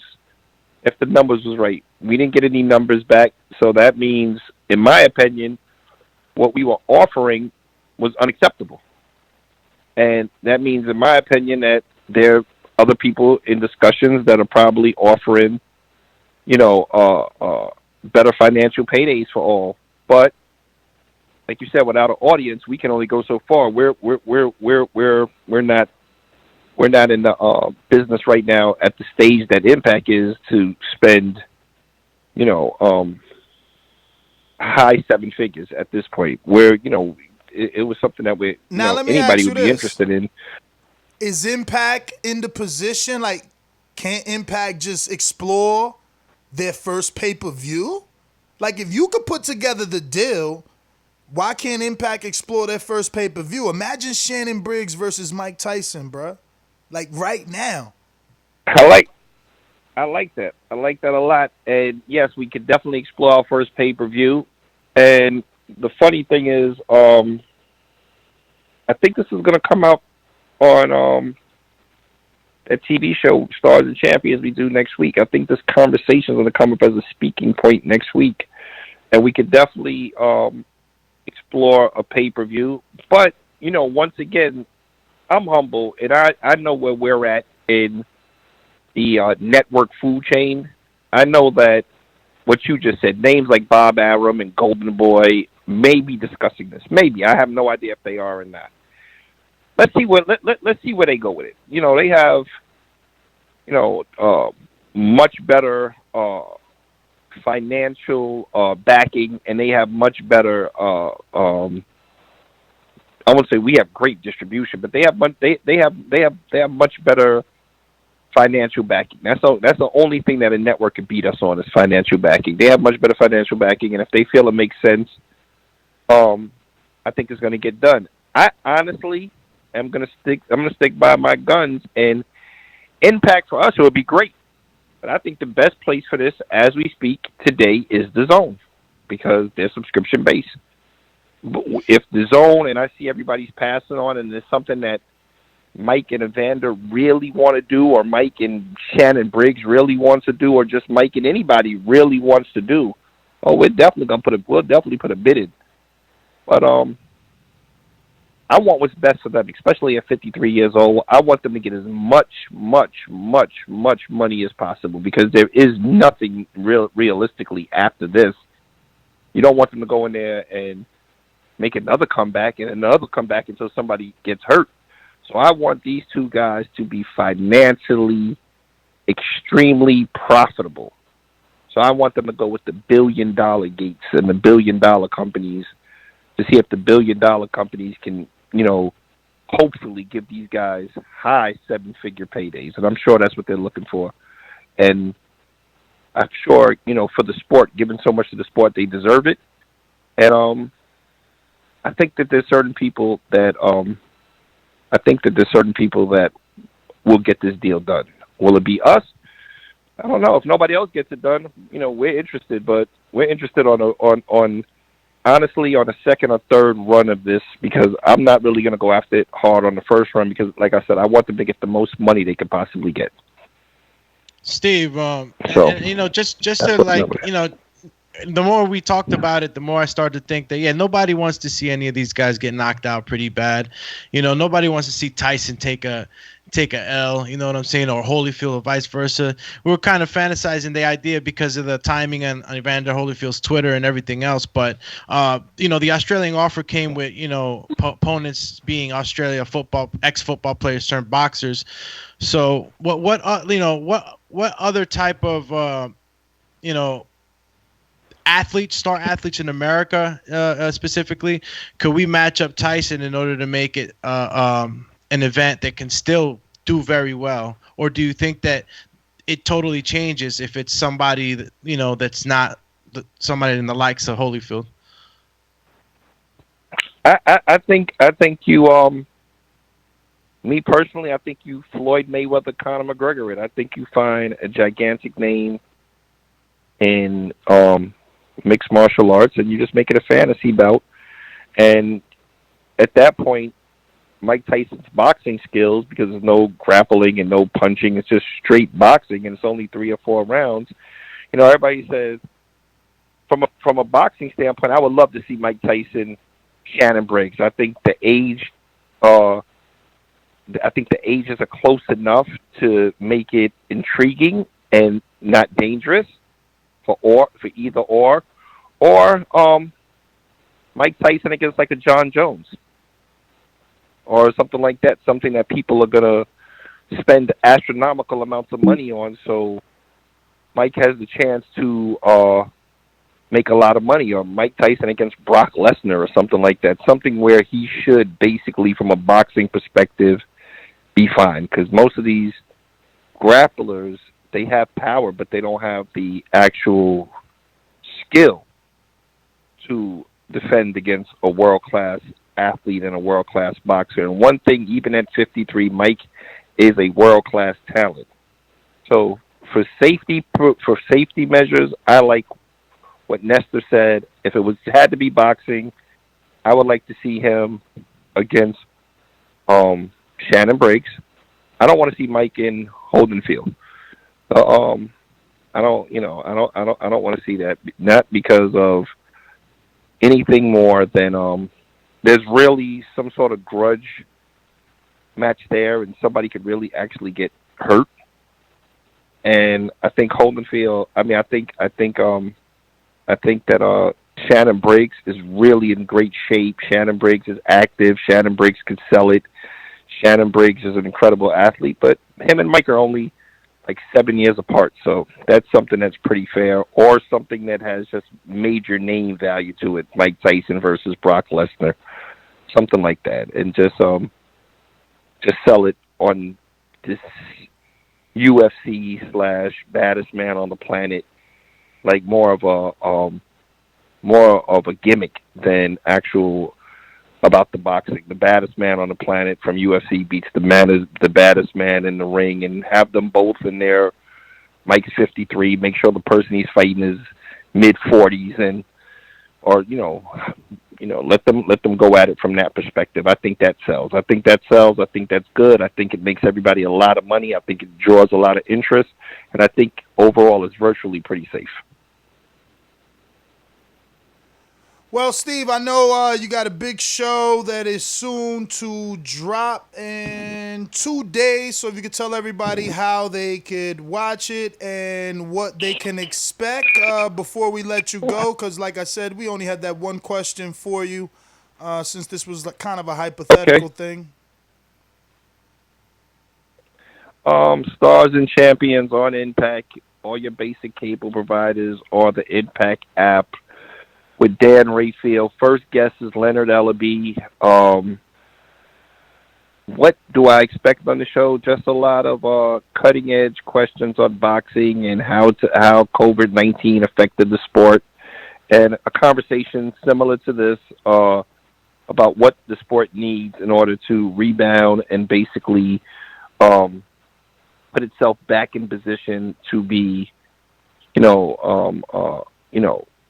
back to normal, and put it back in a position where people are extremely interested, extremely quick, and help a lot of these smaller promoters that are losing their businesses get back on track. So I think Stars and Champions just going to ask a lot of difficult questions to a lot of difficult people. We have a lot of super guests for the first 6 episodes, and then we have a surprise. And I'll put it out here first. Impact is extremely interested in doing something with the boxing voice. So there's something that we have in development that I think the fans are going to love also. So Stars and Champion, then you're going to see something really, really exciting coming up in the next 3 months with our original programming in the boxing space.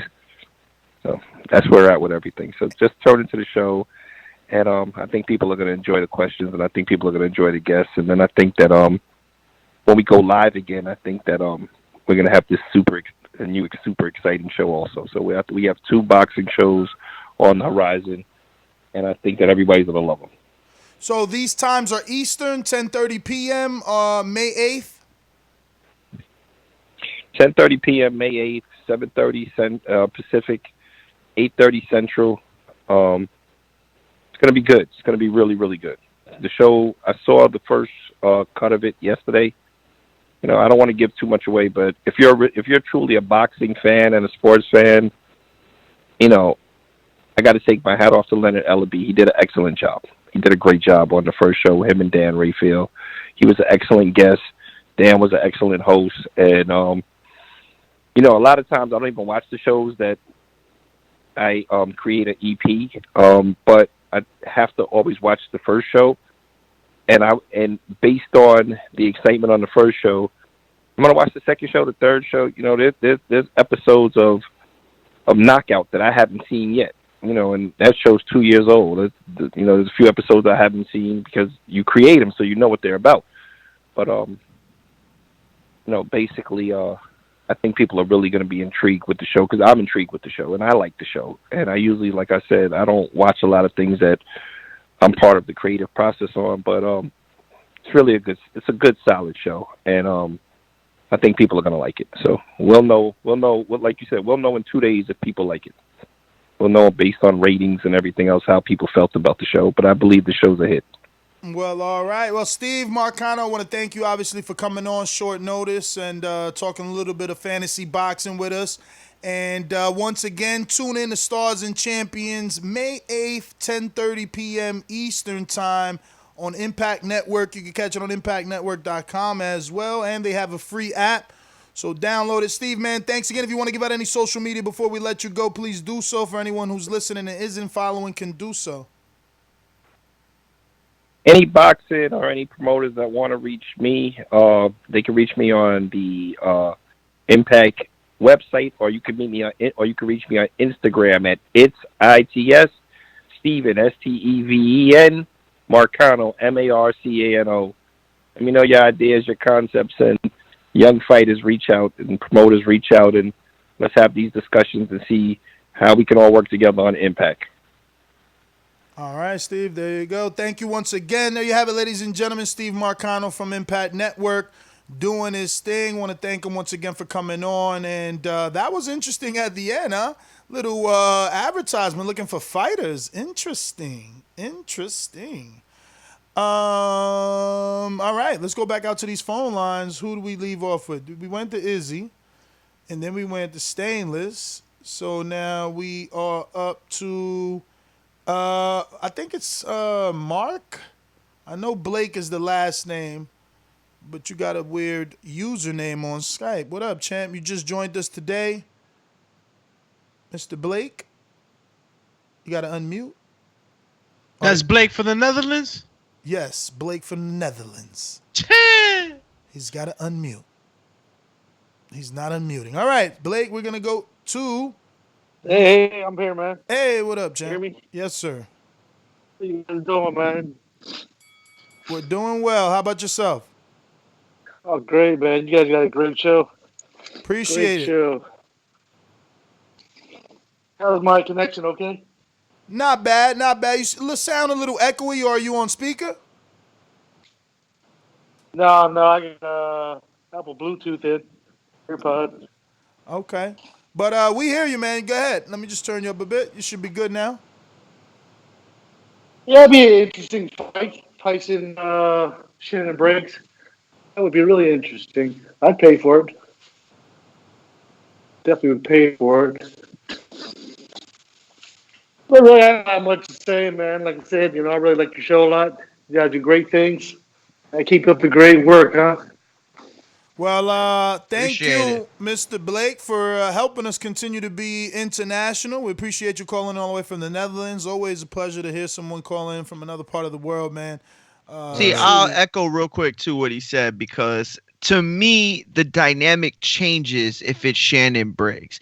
That fight seems a little more made for this time for what I expect from this fight. So, like with Holyfield, I wasn't going to pay top dollar for that ever. Shannon Briggs, though, it changes a little bit. That makes it a little more exciting to me. Wow, Right. Shannon brings more excitement than Evander? Because his A IG, 57-year-old, yeah, bro. his IG. What's yo? I for one did not understand the difference when Steve was trying to say that a Holyfield fight would be a little more dangerous than the Shannon Briggs fight. I don't understand Well, how he you says guys because don't of the see it. bad blood. So they would take at least Evander would. He bit him. You're talking Yeah, about Doomy made that point earlier, too. you talk about Mike Tyson again, and there was Shannon Briggs. Mike Tyson faces any boxer, it's gonna be super competitive. This is why they call it exhibition matches, and they pick out people outside of the sport, so to speak. Or I don't know. This guy's talking about newly crowned boxers exiting the sport of soccer. But what I'm trying to get to is, it's just as dangerous. Shannon Briggs is not going to want to look bad. Imagine how good Shannon Briggs is going to feel if he, maybe knocks down the champ with a body shot real quick. He don't got to knock him out. Shannon is fighting, we got to do VADA, and that's why I don't fuck with Shannon. Like, it's going to cost more now. Now we talking 30,000, 60,000 in each. I mean, just in VADA, 30 apiece. But let's go to Majid in Orlando. Good morning. Hey, what up, man? Everybody need to like the video. Y'all gonna hear this a week later, so still like it. But yeah, man, I'll be for Tyson just doing the exhibition, and I support it. Period, because it's legends fighting. Y'all go on Border Wars. I pay $50 to support y'all. So just based on him being a legend, I don't care who he fight. I'm just sitting there watching, and that's all I gotta say. Everybody on this panel, especially Mario, put some respect on these legends' names, man. They gonna put their body on the line. They deserve a little bit more, especially once they gotta pay them taxes on that million. But that's all I got. Yeah, I'm That's a with good you, point. man. I'm with you, man. I think that the legendary status, the nostalgia of it brings out a lot of people like you and I that would be willing. I'm willing to pay more. Honestly, I'm willing to pay more. But it's got to be the way that I envisioned it on this show. You know what I mean? If you want me to pay 80, give me Shakur, Gary Russell on the undercard, Tony Harrison, Erickson, Lubin. Even though that's PBC heavy, that last one, so that means Lubin would have to face Carlos Adames. Easy peasy. Let's get it going. Easy peasy. 254 pounders. One just lost by knockout. The other one rebuilding from knockout. Sounds right to me. King Amin, New Jersey. Just like the king is what I mean. The king is what I mean. Top of the morning, fellas. Top of the morning, champs. What up? Ness, you got to get it right, man. You've been giving Bob Arum too many ideas for too many years. Make sure you get your consultant fee, man. You know what I'm saying? Make sure the Patreons, your investors is, you be giving so many great ideas. And when he talk about looking for fighters, maybe he was talking about thinking, bringing TBV war, the Border Wars to television or something. Look into that. As far as the exhibitions, man, like I wouldn't not want to see shit. Everybody throwing somebody who was on the bag. Yo, I seen Frank Bruno on a heavy bag. You heard? So, I think legitimately $1 million is not even enough if you ask me. I mean, I the way my man was saying it was like it's not enough revenue for television, but he just sounded, maybe he got to know more than me. I ain't in his industry. He just sounded more like an executive, and I guess you got to know that. But I just think it's more of an underlying audience and a more of a market for it. Like you just said, you'll pay 80, I'll pay a little more than 50 for it. So I mean, it's so much going on, and I love to see it happen. That's my. Yeah, I'll pay, man. I'm with y'all, man. I'm paying. We going out to Mastermind. My bad, champ. My bad. BoxingVoice.com. Poloki, you are next, my friend. Por eso lo vuelvo a repetir. La era del Canelo es la mejor porque peleó con los mejores. La suerte es para los mediocres, my friend. BoxingVoice.com. Yo, good morning, do me Mario Ness. What's good, fellas? What up, Super Max? You alright? Yo, Viva la Mexico. How was your Mayo Cinco, champ? It was busy working, but you know the wife made some good Mexican food when I got home, so it all worked out. Nice. Yo, Mario, you tripping though, man? Imagine Jordan came back right now, and they said, hey, we're going to put the Bulls on pay-per-view for one game. Jordan's going to come out and play 8 minutes. You know how big that would sell? You could put, I'm telling you, like a person like me, it's like Doomy said, just imagining Mike Tyson's ring walk. You know what I mean? As soon as hearing Jimmy Lennon getting ready to call him out to the ring, I'd pay big money for that. I'm paying north of $60 for that easily on pay-per-view. And I like the idea the guy had about a UFC fighter. That's why I said you could put Randy Couture in the ring. He was like the old school UFC original heavyweight champ. Him and Mike are still both kind of older, headgear or whatever. But, yo, man, there's a big market for this. I guarantee you a lot of people would pay money just to see Mike, even if it's 3 rounds. I guarantee you, man. Mario, I think you're selling these legends short, man. But that's my call, fellas. Yo, Rampage and Tyson would be a good one. Rampage and Tyson. Rampage is blown up, and Fedor that would be iced dope. him. No, Fedor just iced Rampage. That's true. Yeah, that's true. But Rampage has some boxing experience though. So. And what was the other guy? Super was mentioned. Randy Couture. Randy Couture. No, I think it takes Randy Couture. Take out James Toney. No, he took out James Toney. With an MMA match though. An MMA match. So we need that get back. We need that get back. Yeah. See, if you could do it like that, that's better. See, the only thing I don't like about Supermax all that is marketing, though. Like, yeah. But listen, see, the Supermax's metaphor, the Jordan coming back for the Bulls, but that's the same metaphor that Ness is using with having high quality boxing today, because you're still going to pay a ticket to watch the Bulls play, the Bulls that play right now, the high caliber young talent, and they're going to play against another team of that same talent. So you're going to get Jordan in the mix of that. All right, cool, that's good, but I'm still paying for the game between 2 actual teams that can play the game today. The same thing. It's like if I'm going to see Tyson, I want to see dudes that can actually fight today. You know what I mean? And aren't past their prime, because, you can't build. I don't know. I just don't. I would not pay for a card built on the legs of Mike Tyson today. Damn. Them legs are still strong, champ. They are still strong. I'm telling you. But it would depend on the opponent, like I said, too. It depends on the opponent. Rampage, Fedor. All I know is. I'm with that.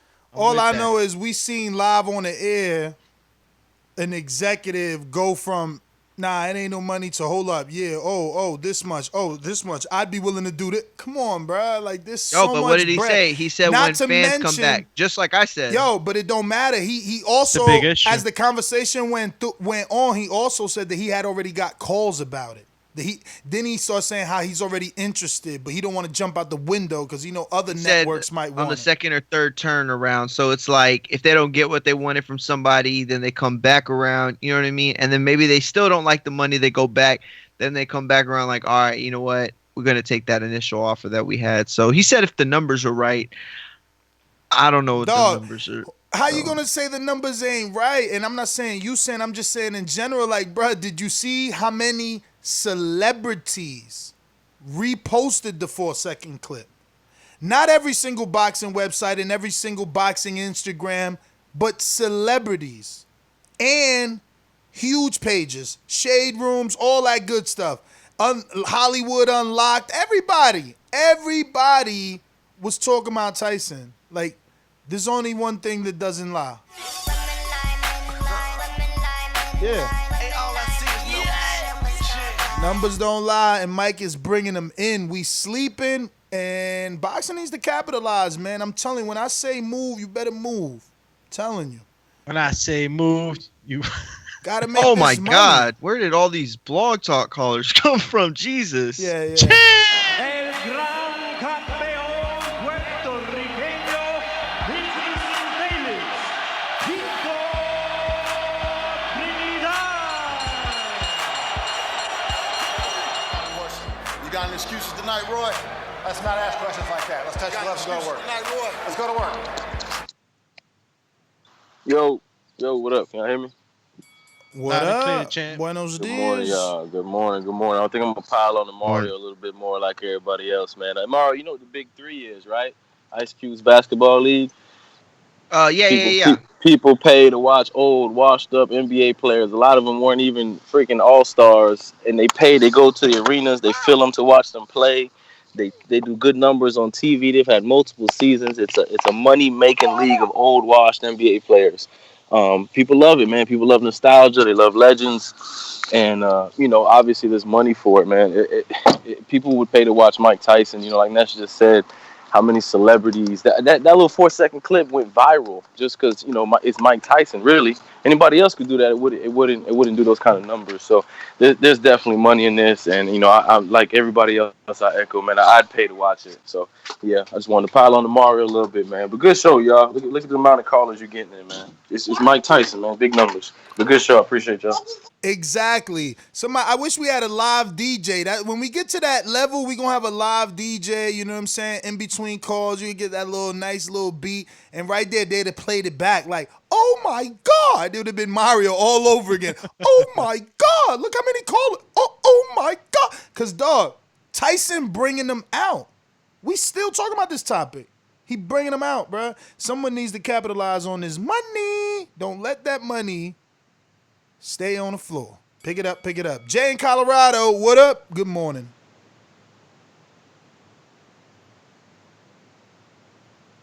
Jay in Colorado going once. Hey, what's up? Can y'all hear me? I hear you. Can you hear me? I hear you. Hey, what's good, y'all? Y'all fucking with the Tyson comeback. Just not Evander Holyfield, you feel me? Like that ain't it. I seen Evander's fight against James Toney, and that was hard to watch. If y'all seen that fight, then y'all know what I'm talking about. That fight was hard to watch. I don't want to see Evander come back against Tyson, but I think Tyson can do Shannon Briggs. When that dude said Shannon Briggs, and let me ask a question: is Impact is that a branch off from TNA Impact? That little wrestling thing? Nah. Oh, it's a whole new thing. No, it's its own network. No, this is not new, man. This has been around for years. It's actually a Christian network. They have 86 million homes, so it's free to download the app, free to watch, free on the .com, free if you got it on your television or cable. It's free. Yeah, I'm gonna look that up. But yeah, Shannon Briggs would be a way better option than Evander Holyfield. But you can build it on Mike. You feel me? You don't even need to have. Hate to cut you, champ, but you can come back with that counterpunch. Izzy, Oklahoma. Nah, Nez, I didn't know you were going to come back to me, man. You already got me. My bad. California. Mr. Infojo. This portion of the show we call In the Mr. Know, Infojo. presented by my brother. Good morning, my boxing brothers. TBV, my people. What up? Champ, you know how it is, man. What you know up, Infojo's Joe? gonna lay it down on this topic, bro. Hey, man, check this out, man. I used to have all the Mike Tyson fight parties, man. It would only be standing room, and shit would turn into a fucking real party. Even when I would have Floyd fight parties, it wouldn't be as big as Mike Tyson fight parties, man. This shit will sell. I would pay. Shout out to Super Mex and said I would pay up north of $60 for this. And I think the Holyfield or Shannon Briggs fight would do good. If KSI and them guys, YouTubers, can be successful, you can only imagine what Iron Mike Tyson would do. Just his ring walk alone, man, back in the day, man, coming out to Tupac, the aura and the energy it would be crazy just looking at it on TV, man. I'll pay for it. And Mario, you tripping today. I agree. I like that you disagreeing with Ness today, but not on this subject, bro. That's all I got, champs. Shout out to Iron Mike. Come on back, baby. Appreciate it, Joe. Info Joe. I knew Info Joe's take was gonna be like this, man. I'm telling you, and this is the demographics that we was talking about. Yo, they all gonna come back to want to see Mike in there, bro. He's not wrong. Yeah, he's not wrong, bro. My parents used to have these crazy fight parties for Tyson, like crazy fight parties. And so, yeah, man, I remember just like fucking 25, 30 people deep in our house. And this is when we lived in a very, very small house. And so it was crazy. It used to get crazy for them Tyson fights, for real. Dad used to call my uncles over, had the cases of beers. You know, everybody coming through. People like, don't be late, don't be late, don't be late. If you're late, you're gonna miss the fight. You're gonna miss, bro. You couldn't be late. You couldn't afford to be late to a Tyson fight.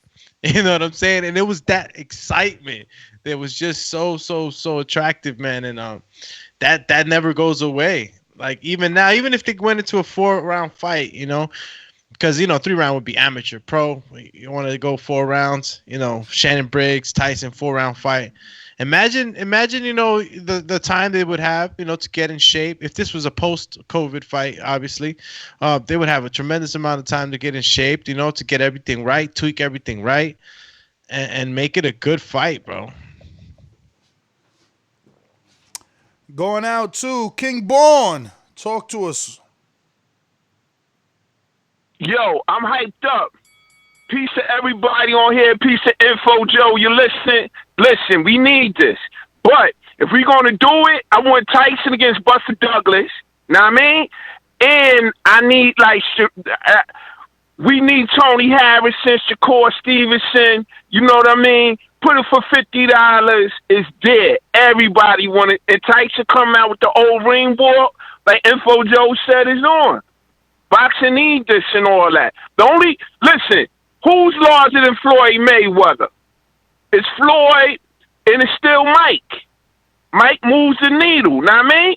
Mike moves the needle, y'all. So like I said, we need this. I'm all for it. And Mario, 10 shots to the head. You got murdered today. Ain't nobody fucking with you, what you saying, bro. You know what I mean? Everybody want Tyson, but make it good. Have 4 other fights. Know what I mean? Nobody bigger than Tyson. I said it. Nobody bigger than Tyson, y'all. He said everybody wants Tyson, but then he said in the same sentence, but make it a good card. I'm saying the same thing. If it's a good card, I'll pay because I'm paying for boxing and I'm getting Tyson. But I'm just asking for real. Let's see how many y'all are gonna pay for it. When it's $50 and he's fighting some soccer player from Australia. Let's see how many Tyson fans there are then. We got Caesar Vegas. Yo, can you hear me? Yes, sir. Good morning, champ. Cool. Good morning, guys. Yo, man, I get this bad taste in my mouth when Mario compares hillbilly soap operas to boxing. I don't like that, man. But I guess it garners attention, so it is what it is. Anything to get eyes on the sport, right? But hell yeah. Yeah, man, I think Mike can come back and make some noise. I mean, like you guys say, he's a legend, man. He's a legend. Everybody knows him. Even people that have never watched the fight, never watched his fights, know who Mike Tyson is just because of the legend and Hangover and movies. Highlights every day. Yeah, exactly, man. So the dude's everywhere. Plus, he's involved with cannabis. So, come on, man. Potheads know who he is. Everybody knows who Mike Tyson is. You put him in a ring with anybody, he's gonna get attention, man. So $1,000 is just That's true, man. I'm telling you, man. Mario, man, you win some, you lose some. Today, you getting slaughtered, son. Damn. That's with the boss. Sony. Yo, good morning, TBV. What up? Good Buenos morning, brother. dias. Hey, yo, Mario, bruh, I got the flowers for your casket, B. Yeah, bruh, they putting you to rest, and I don't know why you do it to yourself. Dude, you spent the first 10 minutes of the opening of the show laughing about the concept of Tyson coming back. And, bro, now all of a sudden, you know, it's like you on Team Nuts with it all, dude. Stick to your guns. If you're going to fall on your sword, B. You laughed at the beginning, keep laughing. And all y'all eating crow, because a couple weeks ago I came to y'all with this. And then y'all going to try to flat me with the whole 50 Cent Tyson thing. All y'all eating crow right now. I told y'all.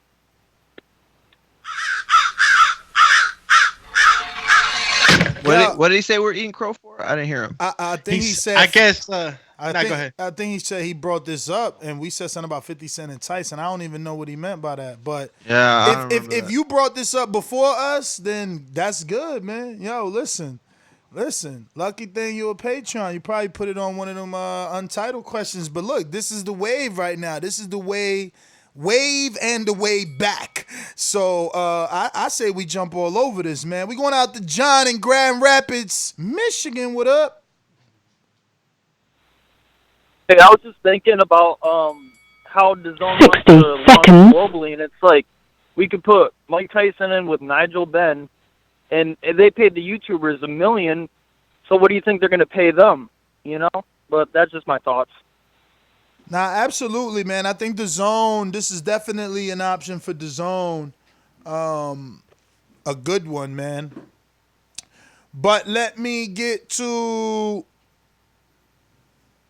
Greatness, a.k.a. Getty Harlem. What it do?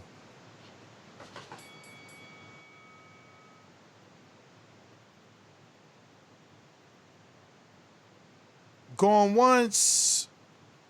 Those vases. Brandon, Cincinnati. Hey, what's up? Good morning.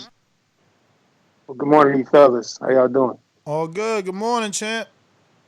Yeah. First, I want to say rest in peace to Ahmaud Arbery. Hope his family and him get justice. I like the Shannon Briggs fight. I mean, all the choices I'm hearing are good. You know, Buster's good, Vander's good, but I like the Shannon Briggs the most. You know, both guys from Brooklyn. They actually from the same neighborhood. You know, call that shit the King of Brooklyn, the King of Brownsville. You know, and right now, Shannon got a nice little social media following. You know, I checked the Instagram numbers. He's got like 300 some IG followers, and Evander has like 100 something. So he's got a little buzz with, you know, his antics and shit. And we was talking about YouTubers making the car more popular. You know, he's affiliated with Logan Paul. You know, he trained Logan Paul. Throw Logan Paul on the undercard. That gets the kids involved in it. They want to buy it. You get the old heads with that nostalgia feel, wanting to see Mike Tyson. They'll buy it, so you'll get the best of both worlds in that regard. Now, me personally, I ain't spending more than $25 on the shit either way it go. Because I told y'all the other night I'm not a fan of exhibition fights. I've never seen Floyd versus Tension. I don't really care to watch that type of shit. So, do I think it'll sell? Yeah, but am I going to... I watch it, man. But Mike got 10 milli. Damn, that's crazy, Floyd. But that's the thing. Mike's generation really not a social media generation. Is that like the explanation for Mike only having 10 million Instagram followers and Floyd having 23 million? Fucking Cristiano Ronaldo got 213 million. Yeah, it's just your, I guess your international appeal, and you made a good point. You know, Instagram and all that wasn't out there back then. So even though he was international and people still knew him, there was a lot more eyes that could have gotten to him because of the social media that we have now. You know, so it's times. He must be making millions on his Instagram. Let me tell you the retention. Look, he got 10 million followers and he has 9.8 million views. That means like almost everyone that follows him watched that video. Even though it should have more than that, to be honest. But that's the thing. that video got reposted so I much. was just ready to tell you, bro. It's like repost is crazy. It's like so many people seen it not on Mike Tyson's own page that, you know, it was insane. Yeah, listen, it definitely did numbers, but we know in boxing that events are never as successful as they are when there's a strong A and a strong B. So again, this goes back to my original point, which I don't even remember who said I'm flip-flopping. I'm not flip-flopping. I said the same shit from the beginning. In fact, go to Sunday Show. I've been saying the same shit since Sunday Show. If it's an intriguing matchup and there's a good undercard, then it's a pay-per-view that I'll pay for. But y'all haven't even answered the basic question. How much are y'all paying to see Mike Tyson fight a footballer? Mm-hmm. That's when it drops for me. I'm not paying up to 60.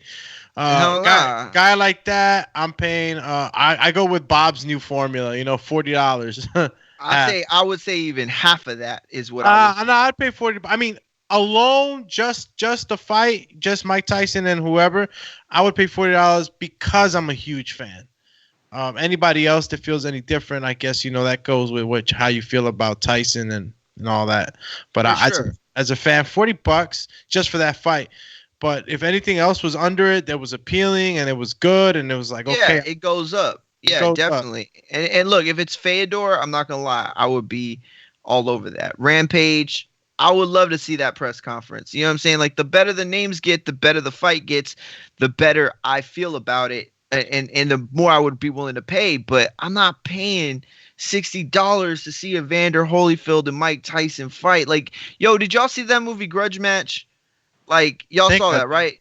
With Robert De Niro and I think Al Pacino was in it, if I'm not mistaken. And there were two like old boxers, and they ended up fighting. Like, yo, like this is the story of the Grudge Match, bro. Like, and that movie sucked, by the way. So,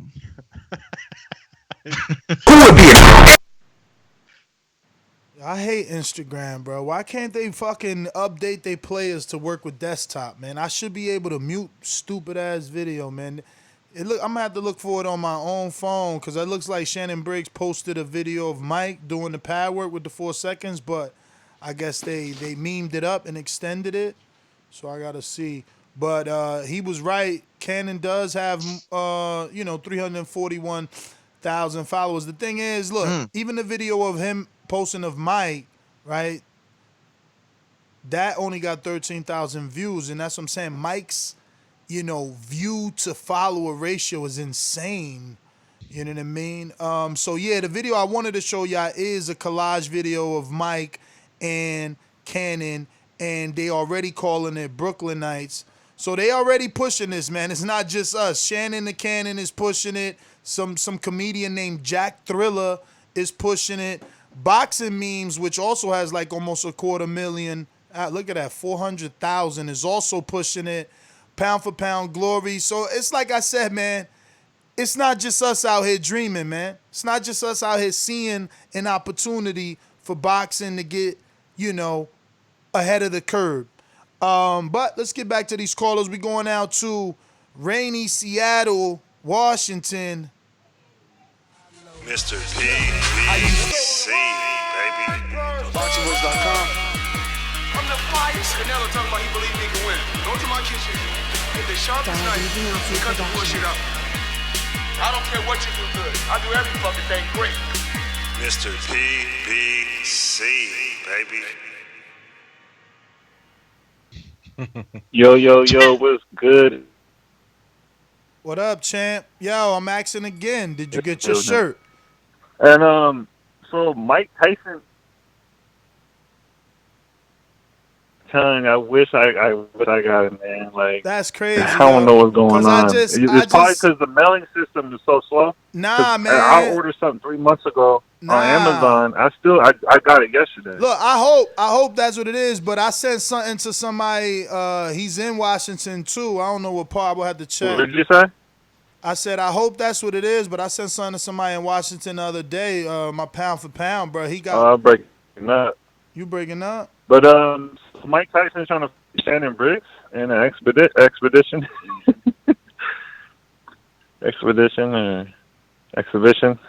He is. We are hoping Hello? that he wants it. We hear you. We hear you, brother. I don't know why you don't hear us. Oh, I was breaking up on my end, but that's really my call. I just got on, so I really don't know what you guys are really all talking about. All right, champ.